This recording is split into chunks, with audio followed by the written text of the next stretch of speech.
button.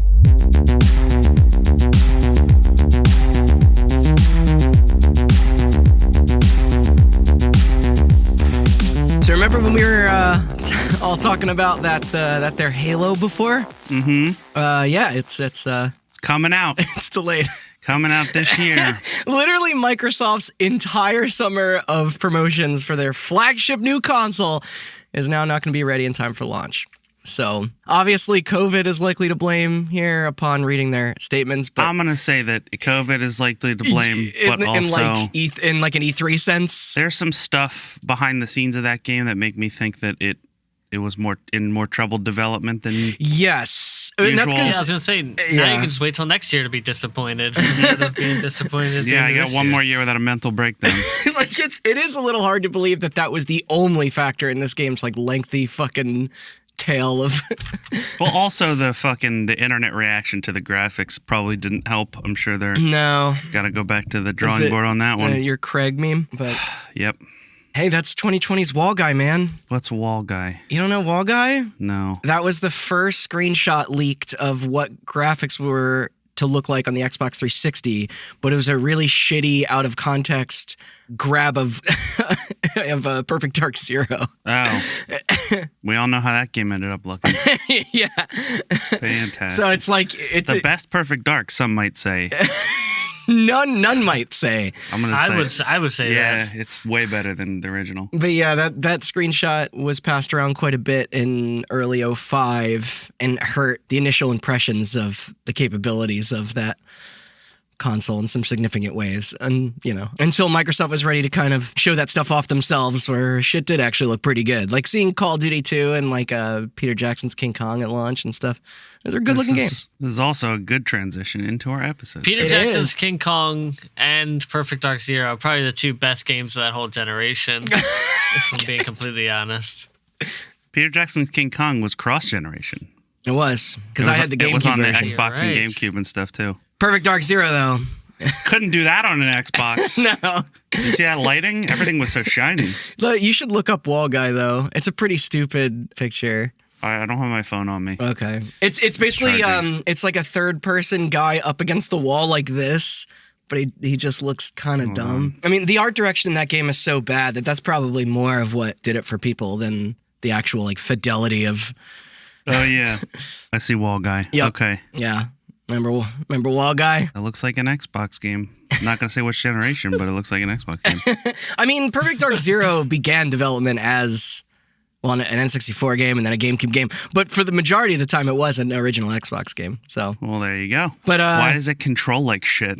Because I played Xbox games that didn't control like shit. Yeah, that's the $1 million question. Yeah. But no, I just wanted to bring up the Halo thing just because, like I said, this game has come up on our cold opens, I think now twice. So it also should be stated, and I will reinforce this thought multiple times during this episode. By the time this episode airs, we said that before and have been wrong. I hope I'm wrong. I hope I'm wrong, or I hope I'm right this time. But this episode is currently being recorded in August of 2020. But we are getting it ready for the launch of the Xbox Series X, whenever the hell that is. Hopefully by the time it comes out, because we're trying to plan it around that launch. We still don't know how much that console will cost. We still not the Xbox Series S has not been revealed officially. We know November. We don't know a date in November for the launch of the Series X, and I guess the Series S, although that hasn't been revealed. Yeah. We know as of right now that Halo Infinite is not coming out with the console. Yeah, it's like if that's one thing we do know. Despite that first real showing now less than a month ago, the tweets about the multiplayer that were days after that. Oh, yeah, the multiplayer is going to be 120 hertz. Yeah, like this was all in the span of a week. But I don't know. I don't, honestly, at this point, just push back the Series X.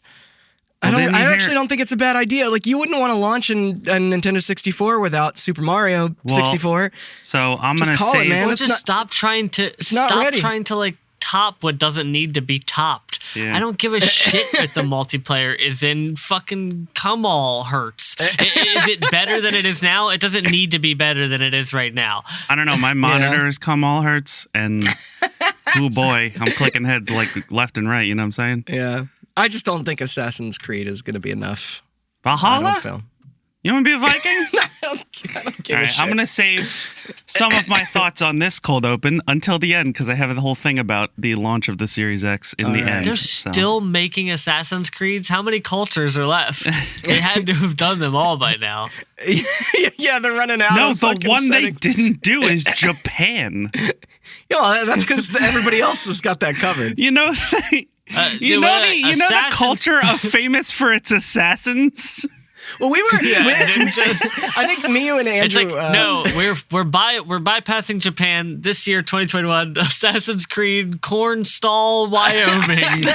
Can't wait for this Assassin's Creed. Far Cry 5. No, a lot of the coolest settings for Assassin's Creed were already used for that weird XBLA side scroller. Yeah, but that was China, Russia, and India. They didn't do Japan. You're right. I did not. Well, I mean, and India by far deserves a full length exploration. I think when we were talking about this not that long ago, so does China and Russia. I was saying that a dream Assassin's Creed is I don't know if dream and Assassin's Creed belong in the same sentence, but if you were to if you were to ask me what would you do with Assassin's Creed, they should make an Assassin's Creed Cold War. I think that would be cool. A more modern contemporary setting would be very different. Call of Duty Black Ops Cold War.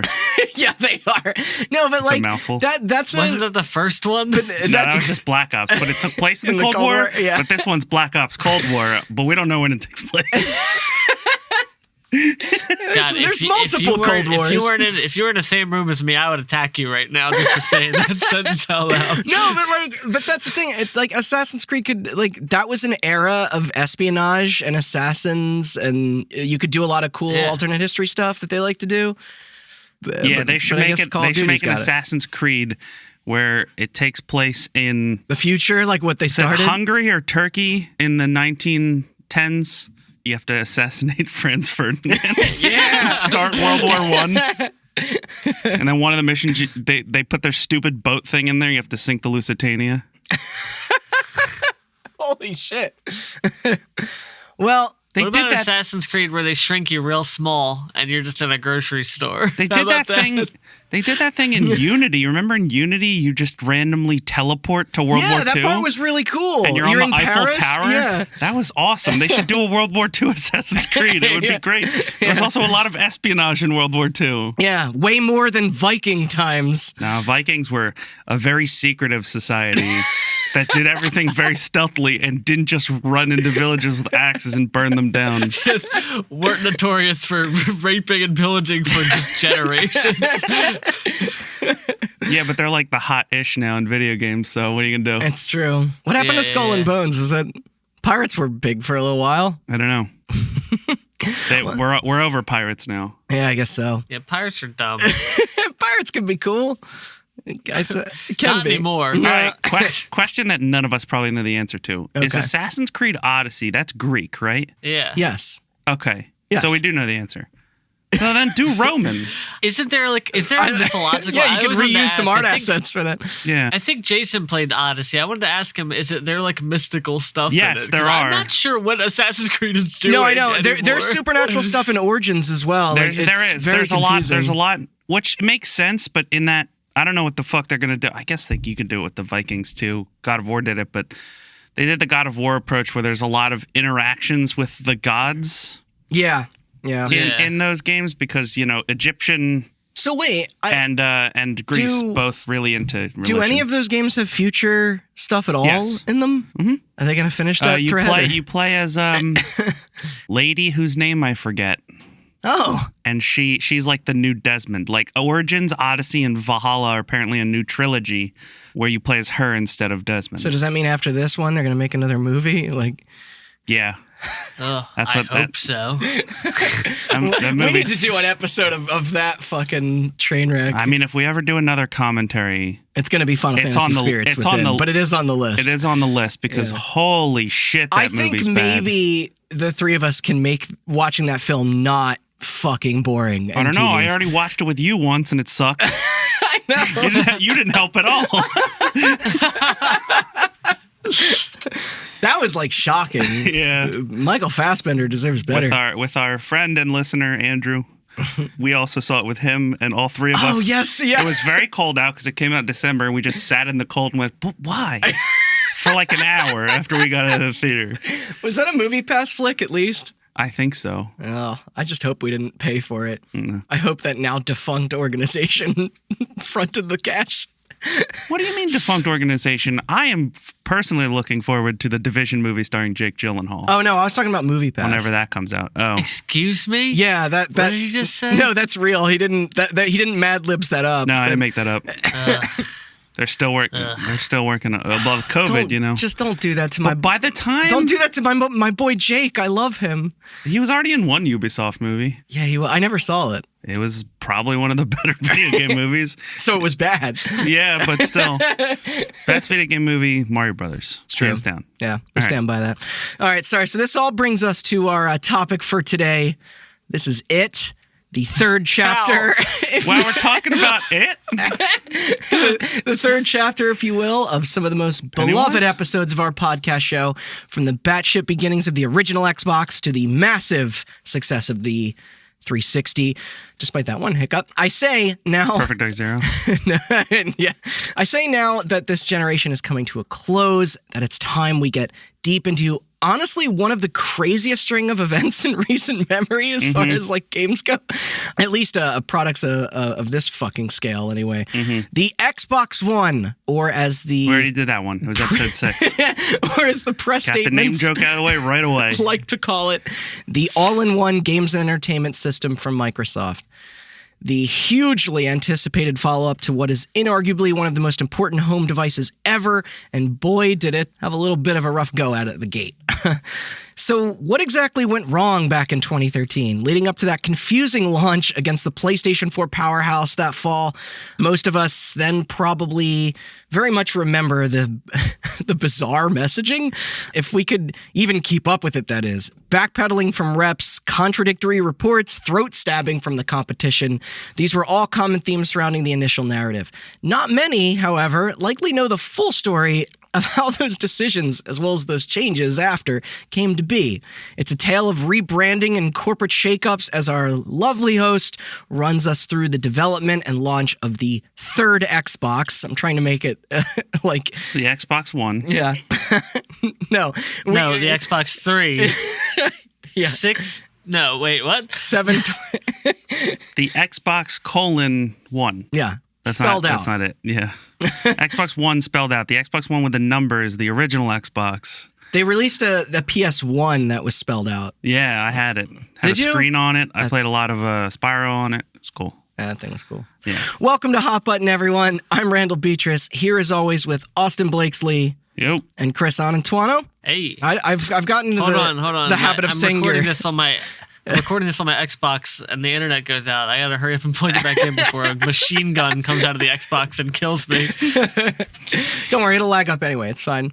I've gotten into a weird rhythm of saying your last name like a question. It's because there's too many syllables in it. It's called vocal fry. No, that Vocal makes fry, sense. yeah. Austin, what exactly led to Microsoft falling into the rules of three trap that Nintendo, Sega, and Sony all did?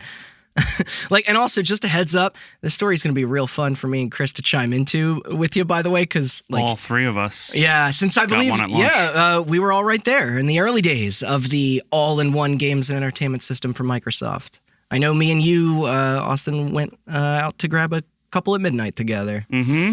And then we sat together and giggled like schoolgirls while day one patch after day one patch installed, and we didn't get to play any fucking games that night. I was gonna say, I think we got into the first games around 3:30 in the morning. Yep. And it also shared a midnight launch with Super Mario 3D Land, which we played, or World, which we played that on the Wii U while the Xbox was installing a bunch of patches. Yeah. So take me on a TV watch and Kinect wave and adventure. Okay. Well, first, I'm pointing out yet again, in celebration of the hopeful 2020 launch of the Xbox Series X and what is presumably the Xbox Series S, we decided... The controller said so. We decided, like Randy said, that it is finally time to add part 3 to our series on the Xbox family. So this is the story of the Xbox One. Now, when we last left off... We left off with the launch of the Xbox 360. I don't have enough time in the day to explain how successful and important the Xbox 360 was.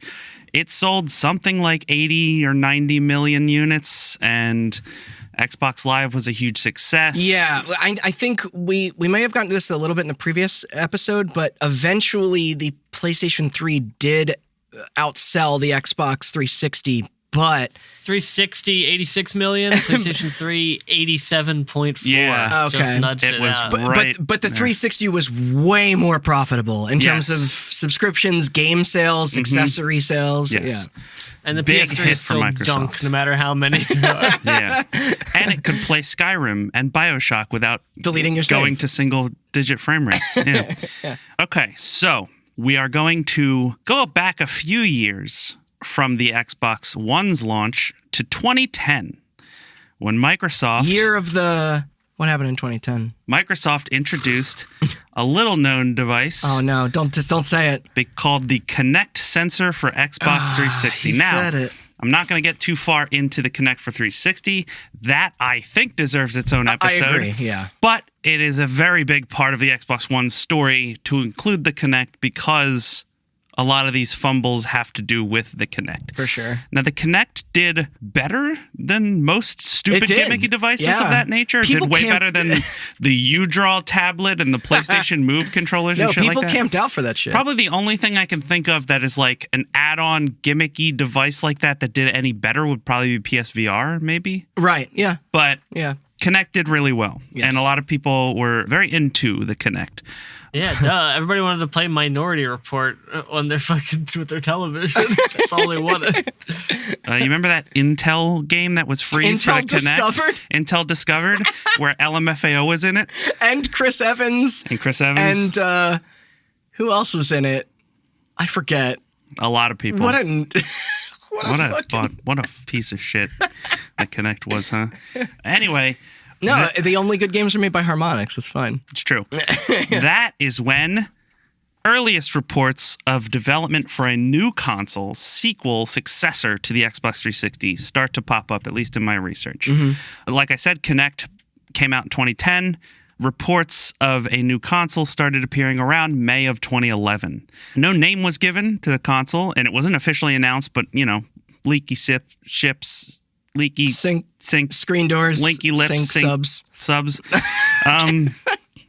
But anyway, many people started referring to this successor as the Xbox 720. Yeah. Including an advertisement for Xbox 720 appearing in the movie Real Steel. I had to look with Hugh Jackman. I had to look this up. It's real. It is real. They're in an arena, and there's little bands around the arena that have ads on them. One of them says Xbox 720 because that movie takes place. What was that movie supposed to? Yeah, that movie takes place in like the far, far future where we have robots that box for our entertainment, but they thought we weren't going to get past the Xbox 720. Well, then we may not have gotten there yet. There's like 3 Xboxes for now. The 720 could come out, and you'll feel like an idiot. It's true.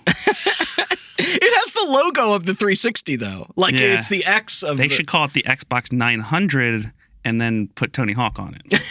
Hell yeah. But anyway, the actual code name for this project was Durango. Yes, I remember this.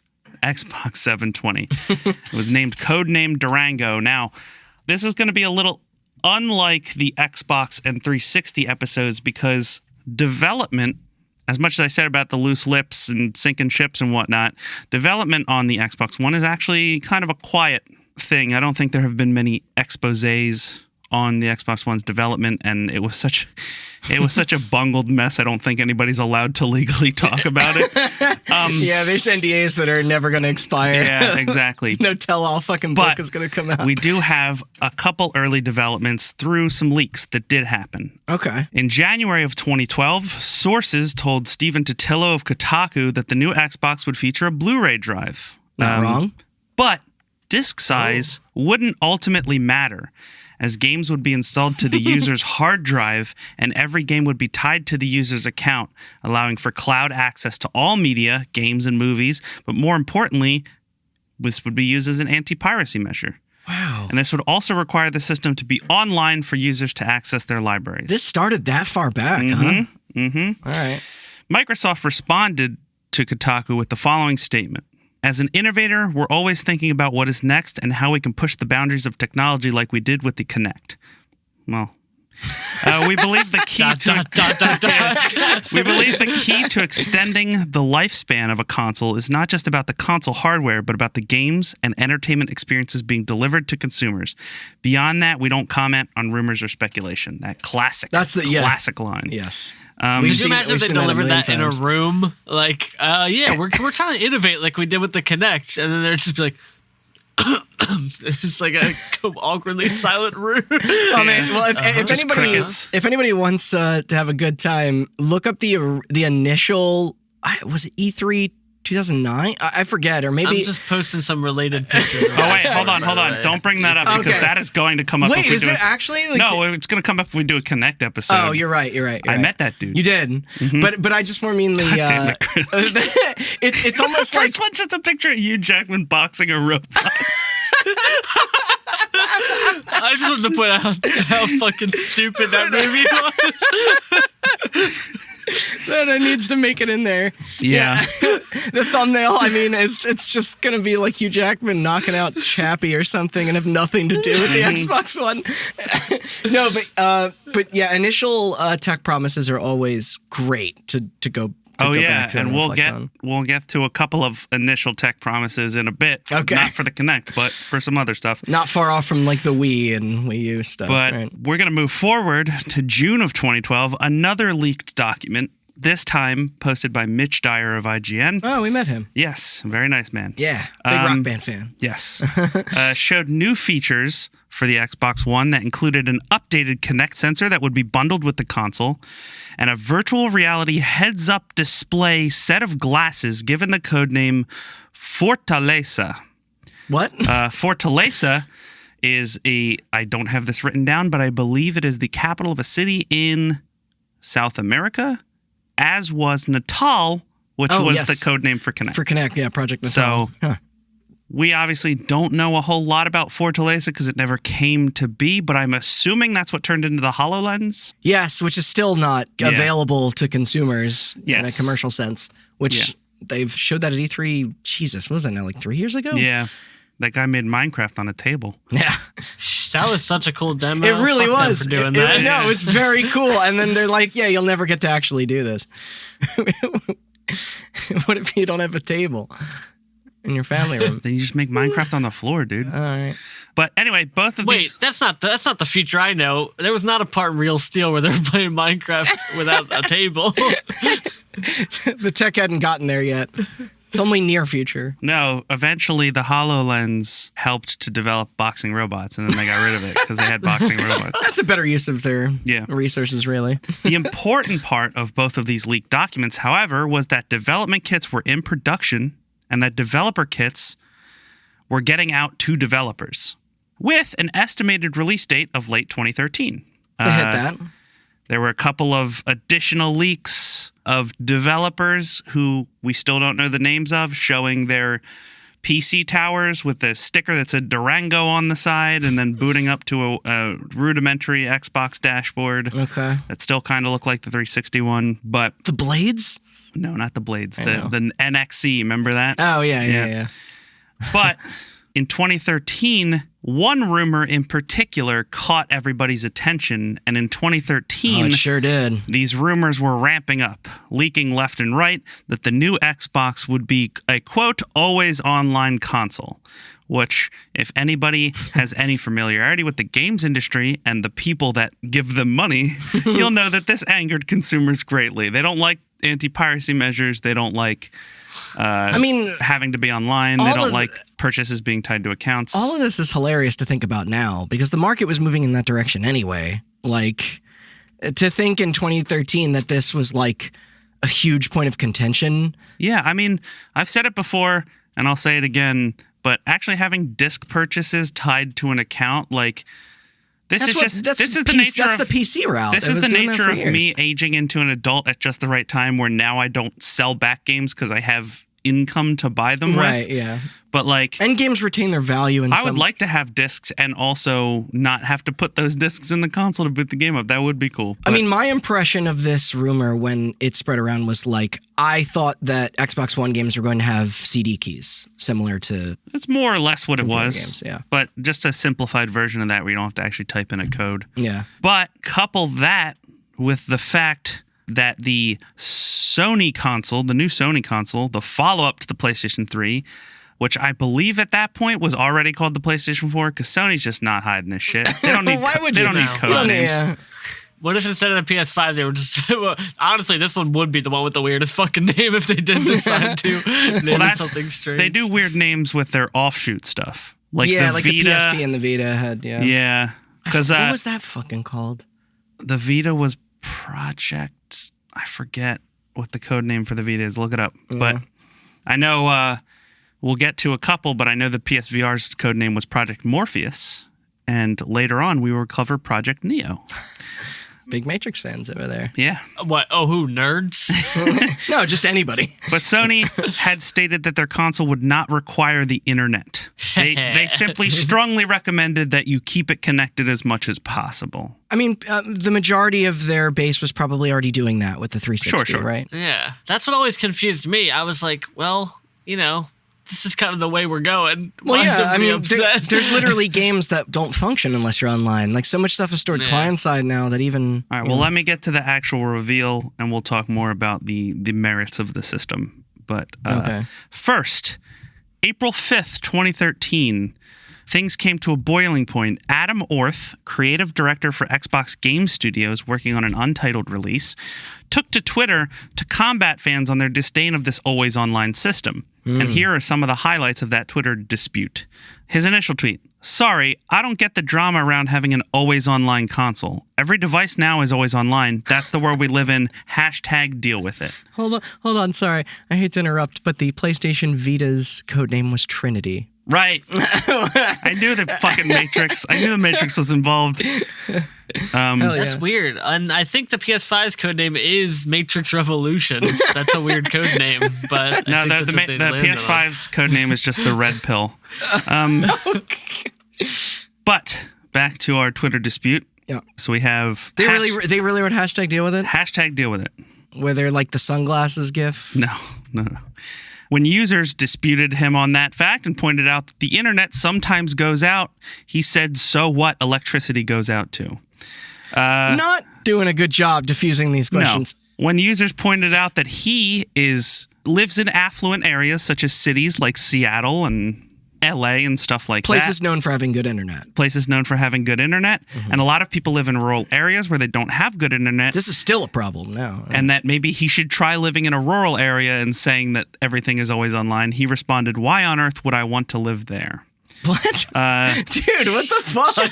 Yeah, I know. He followed up by later saying that every device should be always online because the internet provides benefits. And when people pointed out that there are, even to this day in 2013, 360 users out there that have never connected their console to the internet, he replied, "Those people should definitely get with the times and get the internet. It's awesome." So he just went over to the privilege tap in his house, and then it turned out to be gasoline. And he just kept throwing it into the fucking fire. I'm sure you'll get into it, but like there were 360 users who were like members of the military serving that could not connect to the internet. Yes, and we will get to that in a little bit. But fuck them, am I right? The internet, as always, responded how it does to anybody being an ass: memes. Lots of memes about this guy. Dude, this guy sucks. And Microsoft was forced to release the following statement: "We are aware of the comments made by an employee on Twitter. This person is not a spokesperson for Microsoft, and his personal views are not reflective of those of the company." Did they fire this dude? Not fire, technically. I shot him. 1 week later, community spokesperson for the Xbox brand, Major Nelson, released another statement. "We apologize for the inappropriate comments made by an employee on Twitter. This person is not a spokesperson for Microsoft, and his personal views do not reflect the customer-centric approach we take to our products or how we would communicate directly with our loyal customers. We are very sorry if this offended anyone. However, we have not made any announcements about our product roadmap and have no further comments on this matter." Okay. It was revealed 1 week later that Adam Orth was no longer with Microsoft. Okay, so he did get the boot. He for sure got fired, but like they didn't say he got fired. He left, quote unquote. Yeah, for being an idiot. Yeah. Jeez. Also, funny side note here, which I don't have written down, but this isn't going to be word for word, but Aaron Greenberg, who is like a head guy at Microsoft, somebody directed him towards this thing, and he went, "I'm really sorry if you got offended by his comments, but I genuinely don't know who this guy is." That was his response to that. Okay. And I think he was like the head of all Xbox games or something, or he was like right under Phil Spencer at the time. But the interesting thing, despite quote unquote handling the controversy, Microsoft never actually denied that their console would be always online. No. They kept coming out and saying, we don't comment on rumors or speculation, but they never assured people that the thing that they were angry about, there was no reason to be angry about. Yeah. We ran over that guy with a warthog and buried him under the... And so what happens when people are angry at something and you never confirm that they shouldn't be angry? They get angrier. Yeah. So... yeah. Now... we go forward 1 month to May 13th, 2013. In a pre-E3 conference, Microsoft scheduled to finally reveal the successor to the Xbox 360. Was this the one that was broadcasted? Mm-hmm. Yeah, we watched this. Okay. The console was named the Xbox One. Named as such because it was the quote-unquote one device that you would need in the living room. And if anybody... else out there who watched this event will remember that whole philosophy of it being the one device in your living room really dominated this entire press conference that they had. Did it ever? TV made up way more of that presentation than games. Yeah. Don Matrick took to the stage to explain that the Xbox 360 was doing well, the Kinect was doing well. You know those old press conferences where we got to go over old sales numbers first? Show some charts. Yep. But the new Xbox was not here just to play games. The new Xbox was here to unify and harmonize the living room. With a very conscious... just what my living room always needed. Some harmonizing. Yeah. A very conscious effort to continually use the word entertainment instead of games. Yeah. It's very important. And their motto that they kept touting throughout the entire conference, the experience was supposed to be simple, instant, and complete. It wasn't any of those things. I mean, these were the guys that helped Netflix be what it is today. You know, like you can see how they got big heads. Well, it's funny you bring up Netflix. Yeah, like going after a different audience. Because you know who didn't fucking come up? Who? In this conference? Netflix. Really? Yeah. But there was a Netflix app day one on the 360. Oh, there's Netflix app on everything. Xbox One. But here's the thing. Not on the Switch. They then took to the stage. And they're now going to talk about the Kinect is going to control the entire living room experience. Right. There was a lot of focus put on Kinect controls, controlling your TV through your Xbox without that pesky need to switch inputs. Yeah. You know, you got to get a remote and then you got to hit a button. Yeah, fuck that. Am I right? That. Yeah. Movie, music, TV, internet, and I guess games. At the control, not even at your fingertips. You just got to yell at the thing, and it'll instantly switch. Some boomer shit. It's like a boomer's wet dream. Yeah. Fucking voice tech. Yeah. But yeah, there was a lot, and I mean, when I say a lot, I mean a lot of focus on TV. They said, what's the first thing that people do? This is a very funny statement to hear somebody say in 2020. Yeah. What is the first thing that people do when they turn on their television? Well, they watch TV, of course.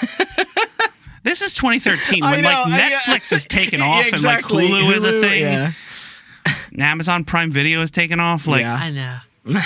And I'm insanely angry in what universe they're like, gamers, buy an Xbox. What's the first thing they do when they turn on the TV with their Xbox? I mean, a lot of fucking high. I'm turning it on to play a video game. A lot of the footage they showed of the TV stuff was sports. That was like well, we'll get there, but first, because that hasn't been dominated by streaming. The first thing they showed, and this will come up later, because it angered a lot of people on the Xbox team. Go on. The first thing that they showed running on an Xbox One was The Price is Right. I shit you not.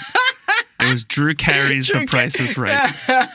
They turned on the Xbox. He said Xbox on, and Drew Carey popped up on the screen. That's what I want to see every time Yep.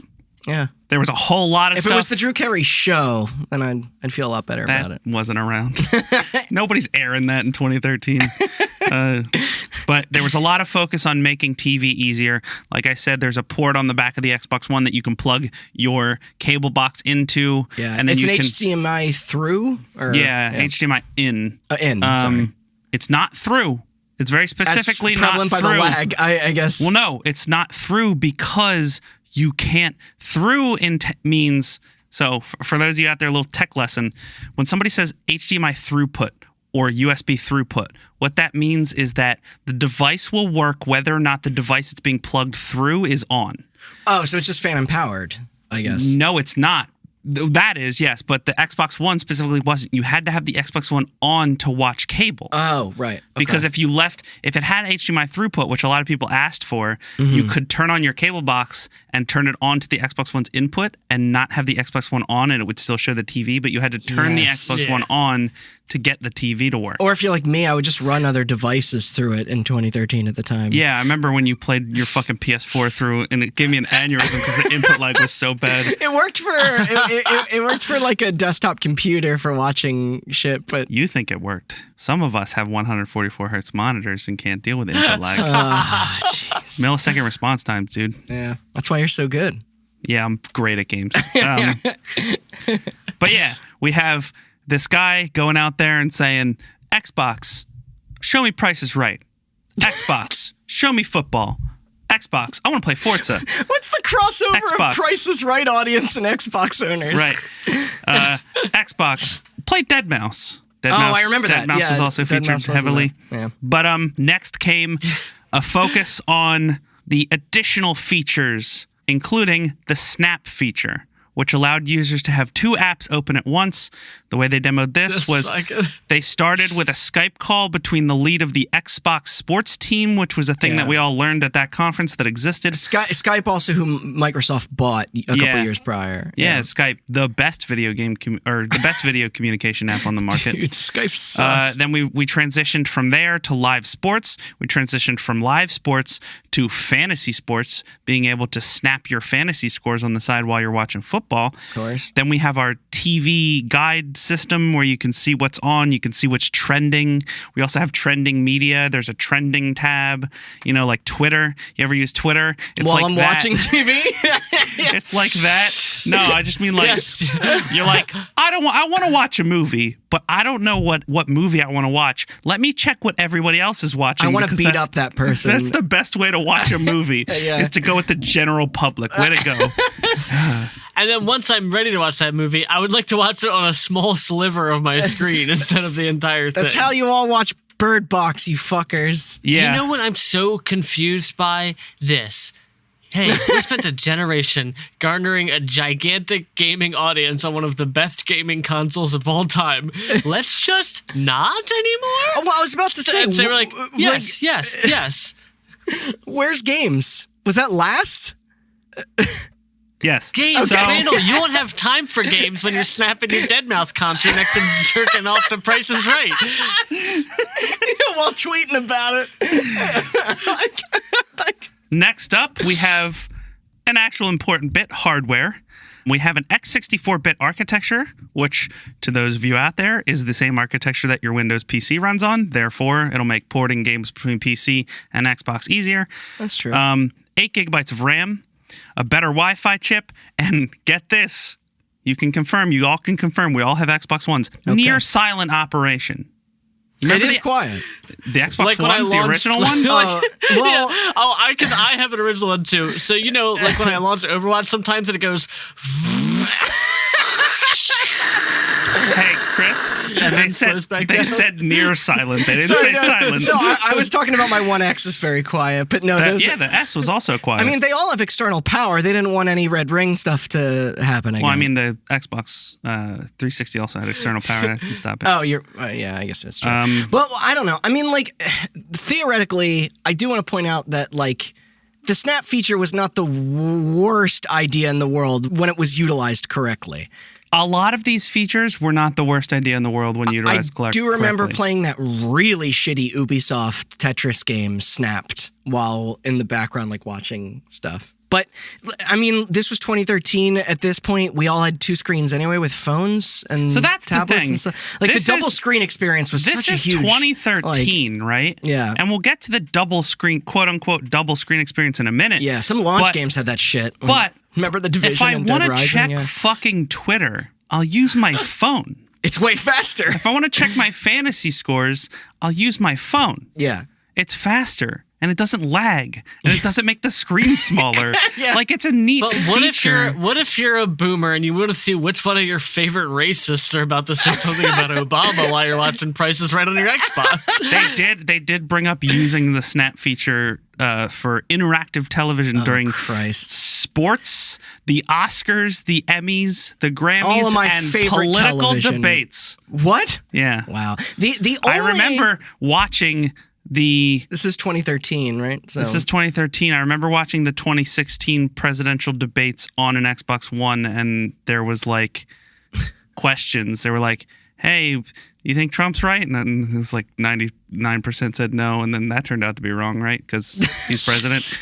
Anyway, I mean, the one thing that I actually thought the Snap was very helpful with for certain users was streaming. If you were using Twitch, you could broadcast while also seeing your feed of you and chat at the same time. Is that in this one? Hold on. I mean, it's essentially having a dual monitor setup on one television. But again, that would only really be practical if you had a large enough TV to... Okay, so they don't cover that. They don't cover that in this one. They cover that in the next conference. Well, no, because I don't think Twitch was added at launch. It was. Oh, it was? But it's all private. Yes, mixer, that was probably the coolest feature that it had, and the thing that everybody took from it was the share feature, where you could instantly stream or clip out stuff. Anyone reminiscing, quote unquote, about the Snap stuff before it was removed was Twitch related. Yeah.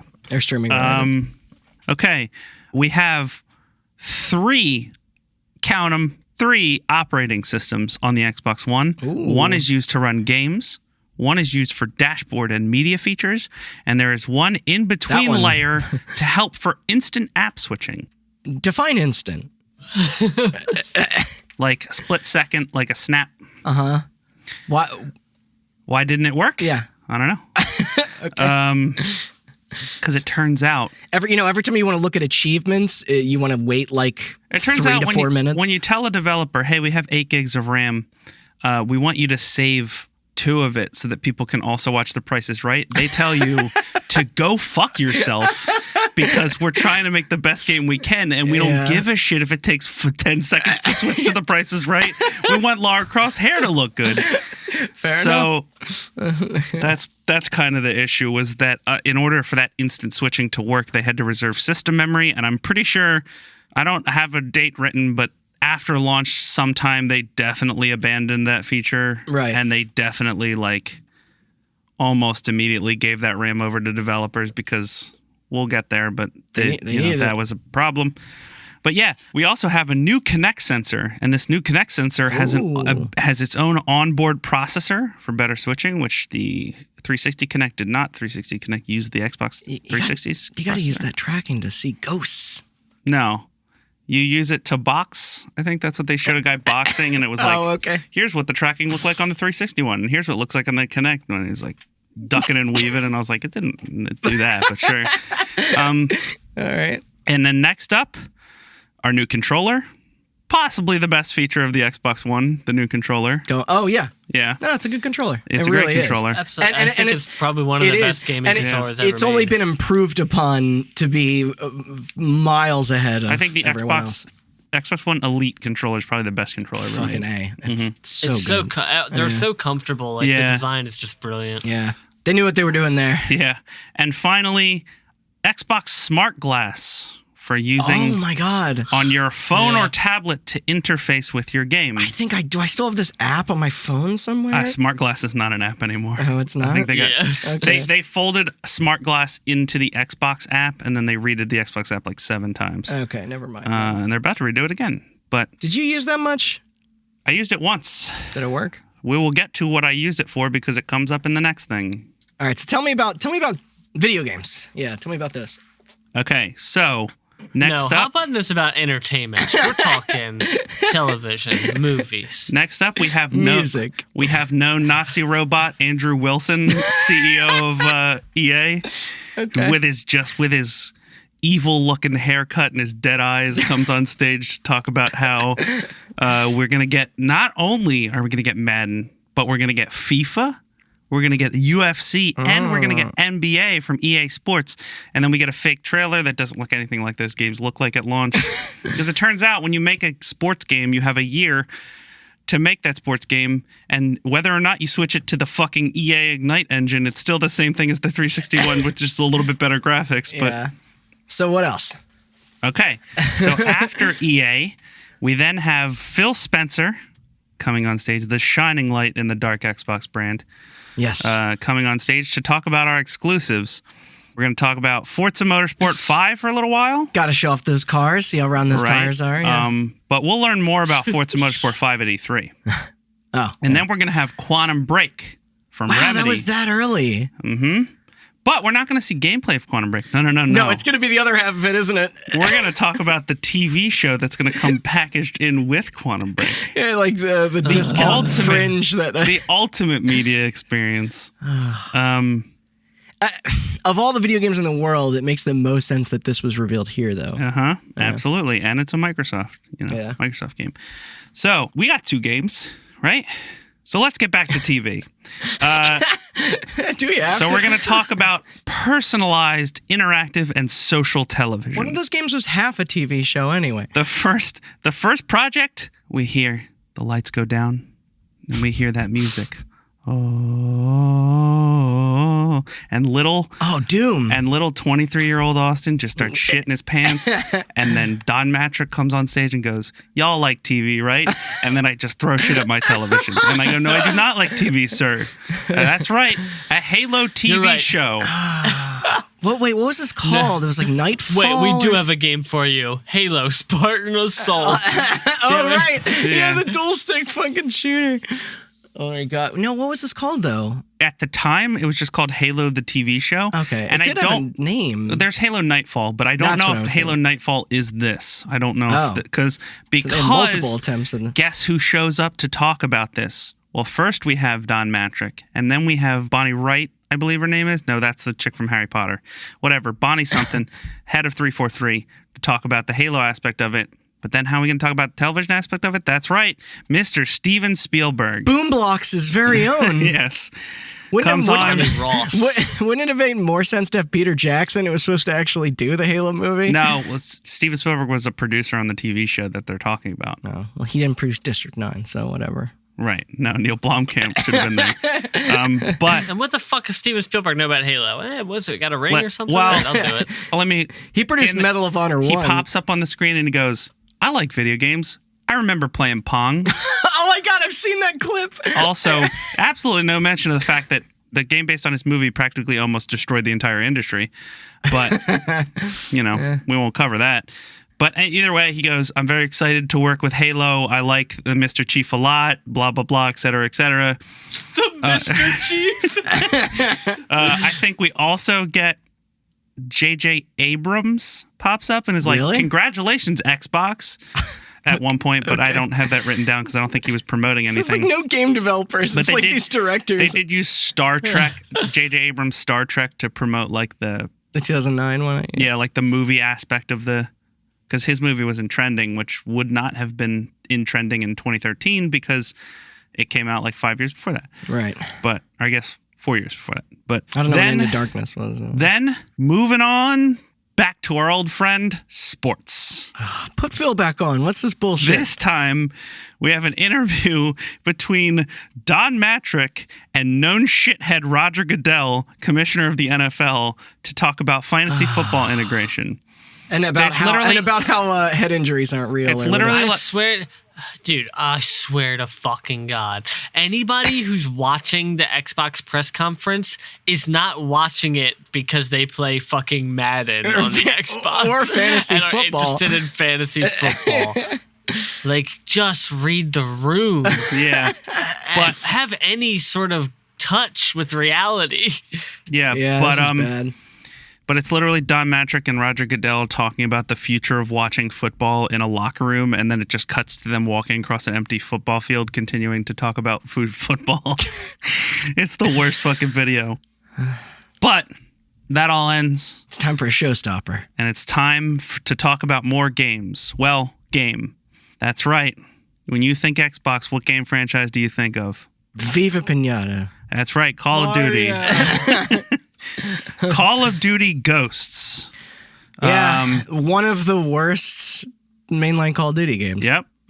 There's a decent campaign. It was all right. It did. It was one of the last decent campaigns. I guess I am referring to the multiplayer. Infinite Warfare, dope. That campaign rules. Just not the one with... Just not the first level. That's the one. No. That's Advanced Warfare. Yeah, the naming conventions of these are all fucked. This had the mocap dog in it, though. Yes. There's a dog in it. They show a bunch of footage of a dog in a mocap he was suit. So happy. It's a next-gen dog. His jaw moves differently than the previous gen dogs did. I'm back on board. Yeah. And the story is being written by the guy that wrote Traffic, which won an Oscar. Oh, okay. Weird. I haven't looked into it, but I'm pretty sure Call of Duty Ghosts probably won an Oscar, too, because when you get an Oscar-winning writer, you tend to... Sorry, I was thinking of the multiplayer and for you this can game. watch, and you can snap the Oscars while you're playing Call of Duty Ghosts. It's true. You can snap footage of the mocap dog while you're watching the real next-gen dog run around the world. I'm pretty sure we played the online in this maybe 2 or 3 times, and we're like, eh. It's really bad. Yeah. But that was back... That's an Infinity Ward one, too. Yeah, that was back when everything was boots on the ground. Oh, right. And then they took them boots off the ground. It's because Titanfall was fucking killing it. And then they ruined everything and then put the boots back on the ground. But holy shit, Call of Duty, what a franchise. People were obviously a little frustrated, but mostly confused by this whole thing. Yeah. And it's not just consumers who are confused. Myself included. Either. Phil Spencer was asked about this conference in 2019 in an interview with GameSpot. Oh, interesting. And he said the following. If you go back and watch the reveal, I don't fucking know. What you'll see is an event that was very much focused on Xbox as a TV platform. We showed things like The Price is Right, for instance. In fact, I think the first piece of content that we ever showed running on an Xbox One was a TV show. I still can't get over that. If you were an employee in Team Xbox, then you were part of a team of thousands of people that were working on the Xbox. But there's like a handful of people that stand in front of the camera on stage and talk about things. There can be this divide. Why is that person saying that? That's not the product I'm building. Why are we doing that? That's not what I think we should be doing. The feedback we got from the employees, maybe said and unsaid, was, we've been working really hard for 2 years to ship this product. You stand on stage at the event and blow up all the good work that we've done by talking about the product in a way that's not really matching the soul of an Xbox console and what it's about and what our customers are looking for from us. I think the team just gets disappointed because they feel let down by the leadership team. And I'd say that's a feeling I've heard from most of the team. I had people come up emotional, like they're reading the forums and people are accusing them of being dishonest with their console or having bad intent with why they were building the product that they were building. And if you're a member of the team, you don't necessarily see across everything that's going on. I mean, you gotta... Go ahead. No, I was just saying, you always have to give it to Phil Spencer about his just complete forthrightness and candidness. He is very open and honest about all this stuff. The behind the scenes shit. And good. It's just like a painful another example of how just mismanagement, just like having leaders. First of all, I would arguably fuck leaders as a concept altogether, but we're not here to talk about that. It's just like a total disconnect between like people actually doing something and the people who are faces or the people who are supposedly on top for what? Why the fuck does that guy get to go on stage and like destroy all this hard work by talking about TV with fucking the commissioner of X? Like it just pains me how like just completely fucking delusional these people are. I think totally. We'll definitely get to it a bit later, but I think Xbox now does handle leadership very well. Well, yeah, but a lot of that was a reaction to this. It was, absolutely. So, Don Matrick got out there, and he would go on to assure fans that the conference was a reveal for the console. They were talking about the consoles feature. We have E3. That's where the games are going to come. And you know what? Okay. He was right. But before we get to that, a week before E3... On June 6th, 2013, Microsoft dropped a bomb very quietly in a blog post. The Xbox One was announced as a modern connected device. In a blog post, they announced that the games would be tied to your account, just as the rumors had stated. Here's the exact quote. Okay. To ensure Xbox One works optimally and can offer the experiences described above, there was a bunch of features that they were touting. It is designed with the following networking requirements. For an optimal experience, we recommend a broadband connection of 1.5 megabits per second. For reference, the average global internet connection speed, as measured by Akamai, is 2.9 megabits per second. In areas where Ethernet connection is not available, you can connect using modern broadband.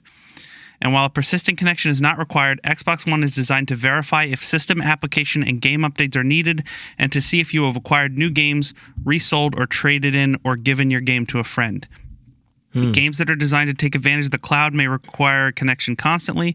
With Xbox One, you can game offline for up to 24 hours on your primary console or 1 hour if you are logged onto a separate console accessing your library. Offline gaming is not possible after these prescribed times until you reestablish a connection, but you can still watch live TV and enjoy Blu-ray and DVD movies. At Xbox, we've always believed in a connected world of games and entertainment. With Xbox One, we are planning for a connected future. We can't wait to show you what's to come. So what's the limit on with Steam? Like, I don't know what Steam's changed it a bunch, but it used to be like 30 days or something like that. That's much longer than this. That you can play offline? That you can access your library. I'm pretty sure if you you're can offline, access you can access your library offline on Steam once you're logged into that computer. Once you verify that it's your account. Indefinitely. Oh, indefinitely. But at this time, I believe it might have been 30 days. I was going to say, I don't think at least in 2013, it was not that way. Yeah, it's got to be verified as your Steam's computer, never been 24 hours. No, you're right. No, you're 100% right, but I think month. that was their, everybody loves Steam. Again, we're not. And I should mention that was what they were thinking. In this article, they did discuss a system whereby, with support from a whole bunch of people that probably wouldn't have supported it, you could trade in games and have them untied from your account. And you could lend games to a friend digitally.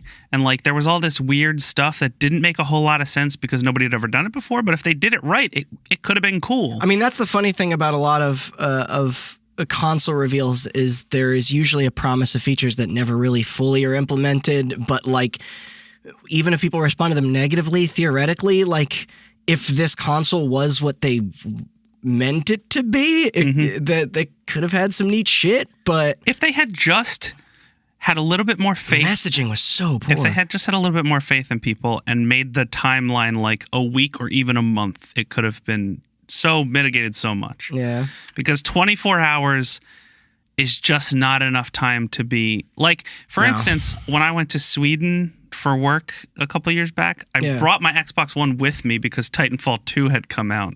Hell yeah. And I played through that campaign in Sweden, connected through a weird fucked up looking plug that didn't make a lot of sense. But if this was if this was still implemented, I wouldn't have been able to do that, Sure. Yeah. No, you're right. So this is a week before E3, and they didn't announce this at any conference. They just put out a blog post, but obviously that traveled around. You're a journalist, and you see Microsoft quietly go, hey, you do need to be connected to the internet. You blow that shit up, and blow up it did, which obviously caused a huge uproar because you have a bunch of people who are angry about a thing they think might happen. You tell them it's going to happen. They get angrier again. But we have yet to see games still. In addition to this, it was also revealed before E3 that users would need to have the Kinect plugged in at all times in order for the console to function. They double backed on that. Yeah, that's jeez. I want my fucking Xbox watching me jerking off to Deadmau5 music videos. Snap to the Oscars. Jeez. But yeah, moving on. 1 week later, June 10th, 2013, E3 is about to begin, and we finally get our Xbox event. What do they show first? The event starts with a gameplay reveal for Metal Gear Solid 5: The Phantom Pain. Fucking A. But they started with Xbox on that? Yeah. That's crazy. Which That's had previously been revealed as just the Phantom Pain. Oh God, that's a whole fucking story. We got to talk about itself. that in an episode sometime, because that fucking reveal is wild. Was the fake company Moby Dick Games? Moby Dick Games. And Joaquin Mogram. Yeah. Which is an anagram for Hideo Kojima or some shit. Still, MGS5 is a big get. Like, I mean, that's like the equivalent when they came out at E3 in, what was it, 07 or 08, and they had the Grand Theft Auto 4 tattoo. Yeah, exactly. Oh, God, Peter Moore. Because that's Metal Gear Solid, obviously, as everyone knows, was predominantly a PlayStation-focused franchise. And especially 4. Yeah, which was only on PS3. Yeah, still is. Yep. Yeah. And Hideo Kojima comes out there with his dope glasses, and he talks about how much he loves Metal Gear, and, it's a whole fun time. But next, good old Don Matrick comes out and decides, once again, we got to focus on the 360 and how well that's doing. It's a transitional period. Yeah, right. Yeah. So we have the 360 is going to continue to be supported. We have a new hardware revision that's supposed to make it look closer to what the Xbox One looks like. Oh, I never had that. That's the one I never had, yeah. World of Tanks is finally coming to the 360, which is, Oh, holy shit! Max, The Curse of Brotherhood. That was a dual launch. Which is a dual launch game, but it was also coming 360. And Dark Souls 2. The one not made by... That was not made by... Well, Miyazaki didn't. Yeah, but it was made by From. It was just another team at From. But yeah, they just casually announced that. Dark Souls 1 was only a PS3 game? No, it's 360. Oh. Mm-hmm. Okay. I knew it came to... it was a bust version on PC. Okay, never mind. I thought there might have been that might have been more significant, but... I mean, it's pretty significant. People love Dark Souls. Oh, no, I guess I'm saying that, like, was this the first time that was shown? Yeah. Oh, all right.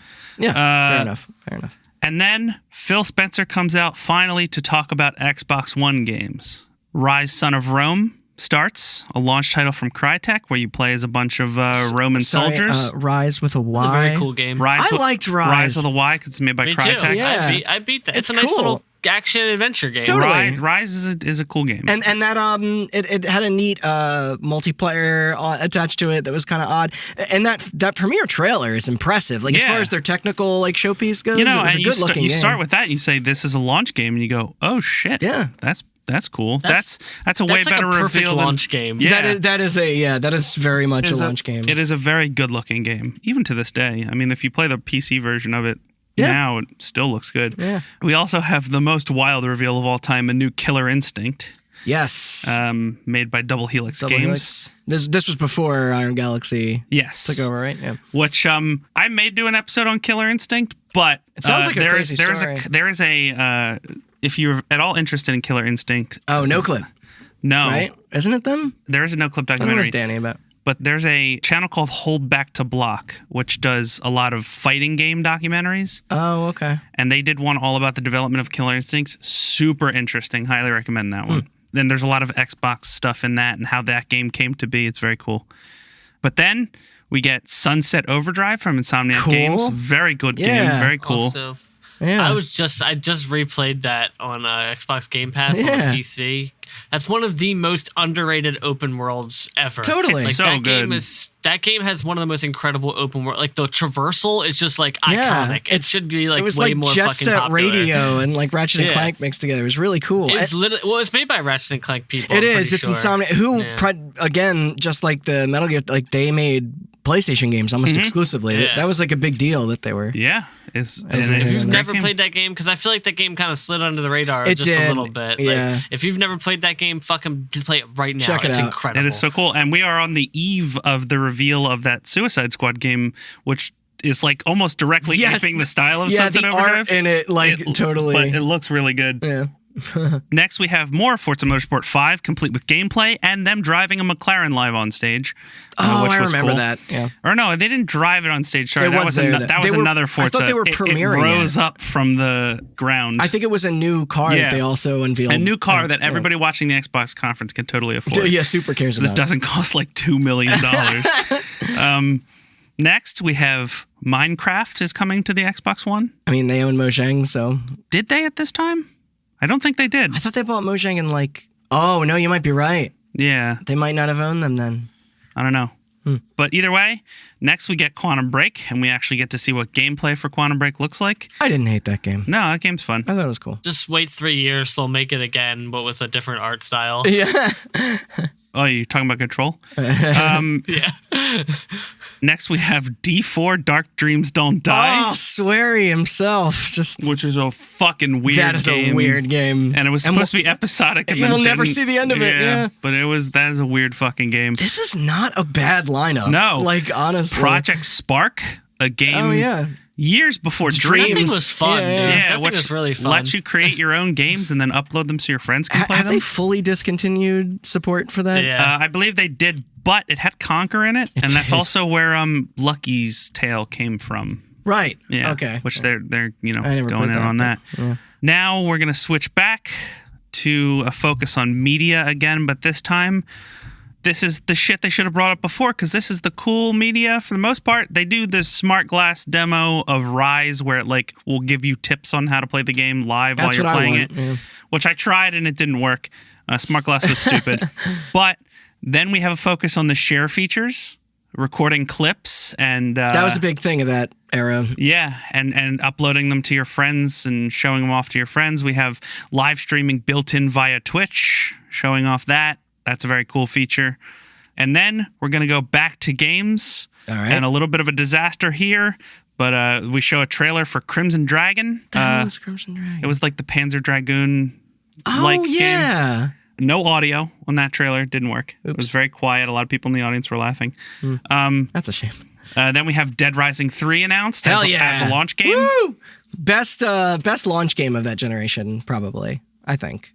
For both the Xbox One and PS4. I don't remember what PS4's launch games were, but you're right. It was Resogun and Killzone, which I know you loved. Killzone Shadowfall is the most angry I've ever been playing a first-person shooter. It's hilarious how successful the PS4 is and how many great games are on it when that out of the game. Oh, Knack. Well, Knack as well. Yeah. Of course, Knack is the best launch game.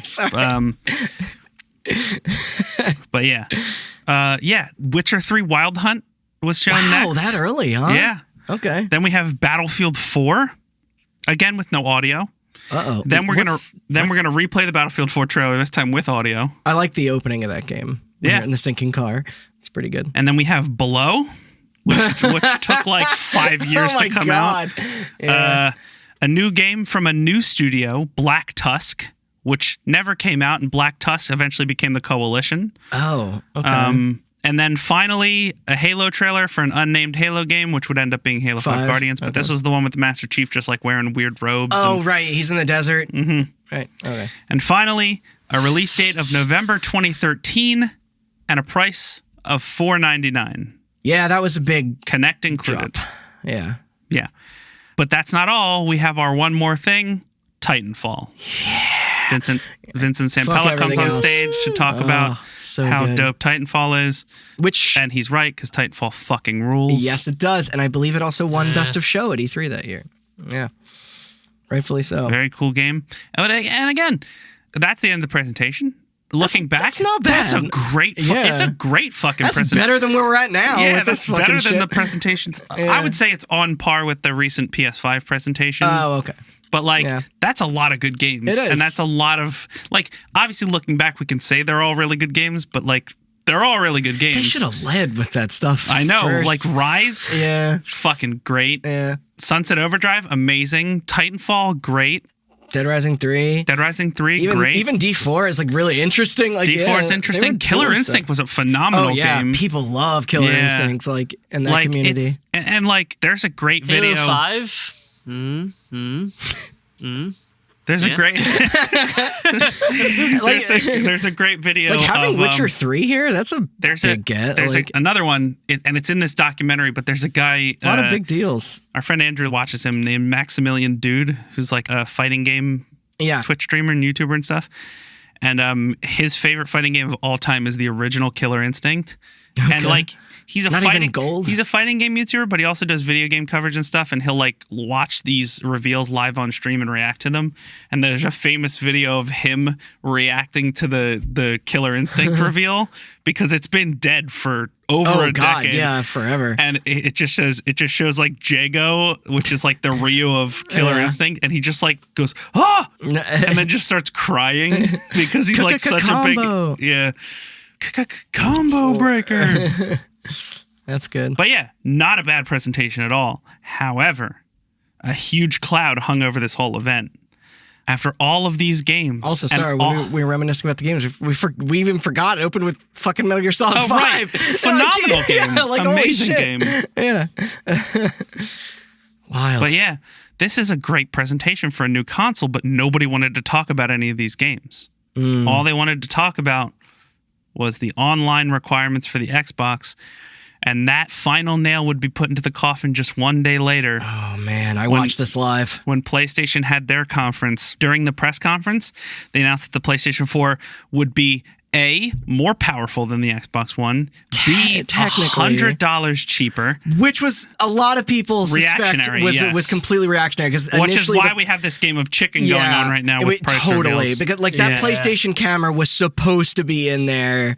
A lot of people have kind of said that their plan was to also be a $500 and I feel like platform. They pulled that at the last second. I think the camera was supposed to be included. Yeah. But there's a part of their thing where they specifically mention the camera being optional as a direct dig at Microsoft. And then there's another very directed attack. Well, the video wasn't part of the E3 conference. Wait, that was released later. The one with Adam Boyes? Adam Boyes and Shuhei Yoshida? Yeah. Yeah. Holy shit. But Jack Trenton's that was officially that was made by them. Yeah. Jack Trenton comes on stage and says, PS4 is an online capable device, but it is not required, and you can sell your games back, buy used games, and lend them to your friends all you want. There are no restrictions. They went right for the throat. And then a day later, they released a video that just said, here's how to share games with your friends. Chris, you have to watch on PS4. It's like 20 seconds long. It's like 20 seconds long, and it's just Adam Boyes, and he just goes, here you go, and hands a game to Shuhei Yoshida. And he goes, thanks. And just goes, oh, thanks. And then the video ends. It's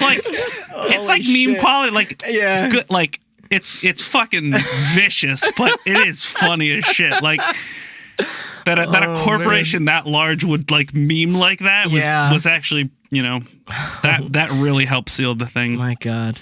But yeah, again, this is all happening before E3 actually starts. And then when E3 is going on, we just have interview after interview. Yeah. So what was Microsoft's response to that? I mean, they're getting asked over and over again about these online requirements. Right. You have Sony directly going for the throat. Yeah. Well, in an interview with Jeff Keighley, Don Matrick said the following, and rather than read it, I'm going to play a clip because you got to hear this douchebag's voice. So, all right. So it's a great line for games. Yeah, and absolutely. I think people are going to love it, and then they're going to understand what we're trying to create and how it links games and entertainment, the functionality of the box, some of the advantages that you get of having a box that is designed to use an online state. Mm-hmm. So that's to me is a future-proof choice, and I think people could have arguably gone the other way if we didn't do it. And fortunately, we have a product for people who aren't able to get some form of connectivity. It's called Xbox 360. Right. So stick with 360. That's your message. If you don't like it. If you have zero access to the internet, that is an offline device. I mean, seriously, when I read the blogs and thought about who's really the most impacted, there was a person who said, hey, I'm on a nuclear sub, and I don't even know what it means to be on a nuclear sub, but I've got to imagine that it's not easy to get an internet connection. Probably not playing Call of Duty multiplayer on the sub. But I mean, hey, I can't empathize where if I was on a sub, I'd be disappointed.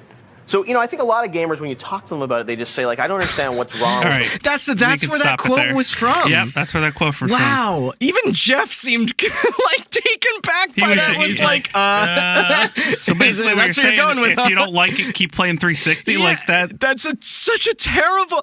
there's no way that was rehearsed. Oh my God. Yeah. That's tough. We've thought about it a lot and basically decided, fuck you. Yeah, it's insane. Don't give us money. It's fine. And that clip, obviously, that went viral. Yeah. I talked about putting the nail in the coffin. That put the fucking nail in the coffin, because when you have a bunch of people pissed off at you, that video specifically, if you go into the comments, there's people making the same joke over and over again, which is if you don't have any kind of internet connectivity, there's a device for you, and it's called the PlayStation 4. Oh, that's right. Because you set yourself up real bad. You already have Sony coming after you, being like, you don't need the internet for our console, and then you're like, if you don't have the internet, tough shit. And they're like, not tough shit. I'll go buy your competitor. Yeah. Like, what are you Whose doing? entire fucking platform is now based around what you're doing wrong. Like, yeah, exactly. wow. So E3 comes and goes. Obviously, things are not looking well for the Xbox. They're looking not the best. Pretty good for the PlayStation, though. Yeah. They showed Final Fantasy Versus 13 at their conference. Yes. Yeah, they did. Oh, boy. They didn't I watched that conference. It's good. But the Xboxes would have been better. Yeah. Had they... Totally. It's a competent, a showing, but it's... Yeah. I mean, you also have the thing where in the PlayStation conference, they go, you can share your games with your friends at any time you want. If you want to play with them, you need to buy a subscription. Like, they added that in. Oh, yeah, that PlayStation Plus became mandatory in mandatory in that generation, which would have pissed people off were they not already pissed off at Microsoft. That's the thing. It's like a little sidebar here. It's like if you are a company showing off a product, like I don't know how many industries this applies to, wouldn't you always want to go second?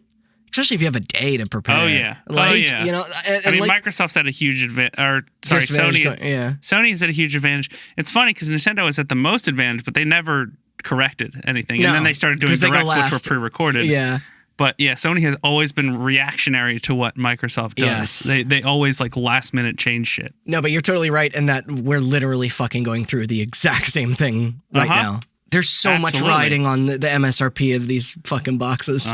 But that's the thing, though. Sony did such a good job, and Microsoft did such a bad job this time that Sony should just reveal the price. Even if that thing costs more, I think they'll still eke out on top. Maybe. I mean, the thing is, cockiness has proven to be the downfall of almost every single company we've ever covered on this show. It's like Phil Spencer's too nice of a guy to pull these attacks. Yeah. Yeah, and also this consumerist bickering helps literally zero people at all. No, you're right. But it's like Chris, when you did the episodes on Sega, they got big heads too after the Genesis, and it killed them in the end. I think I've said this before in the podcast.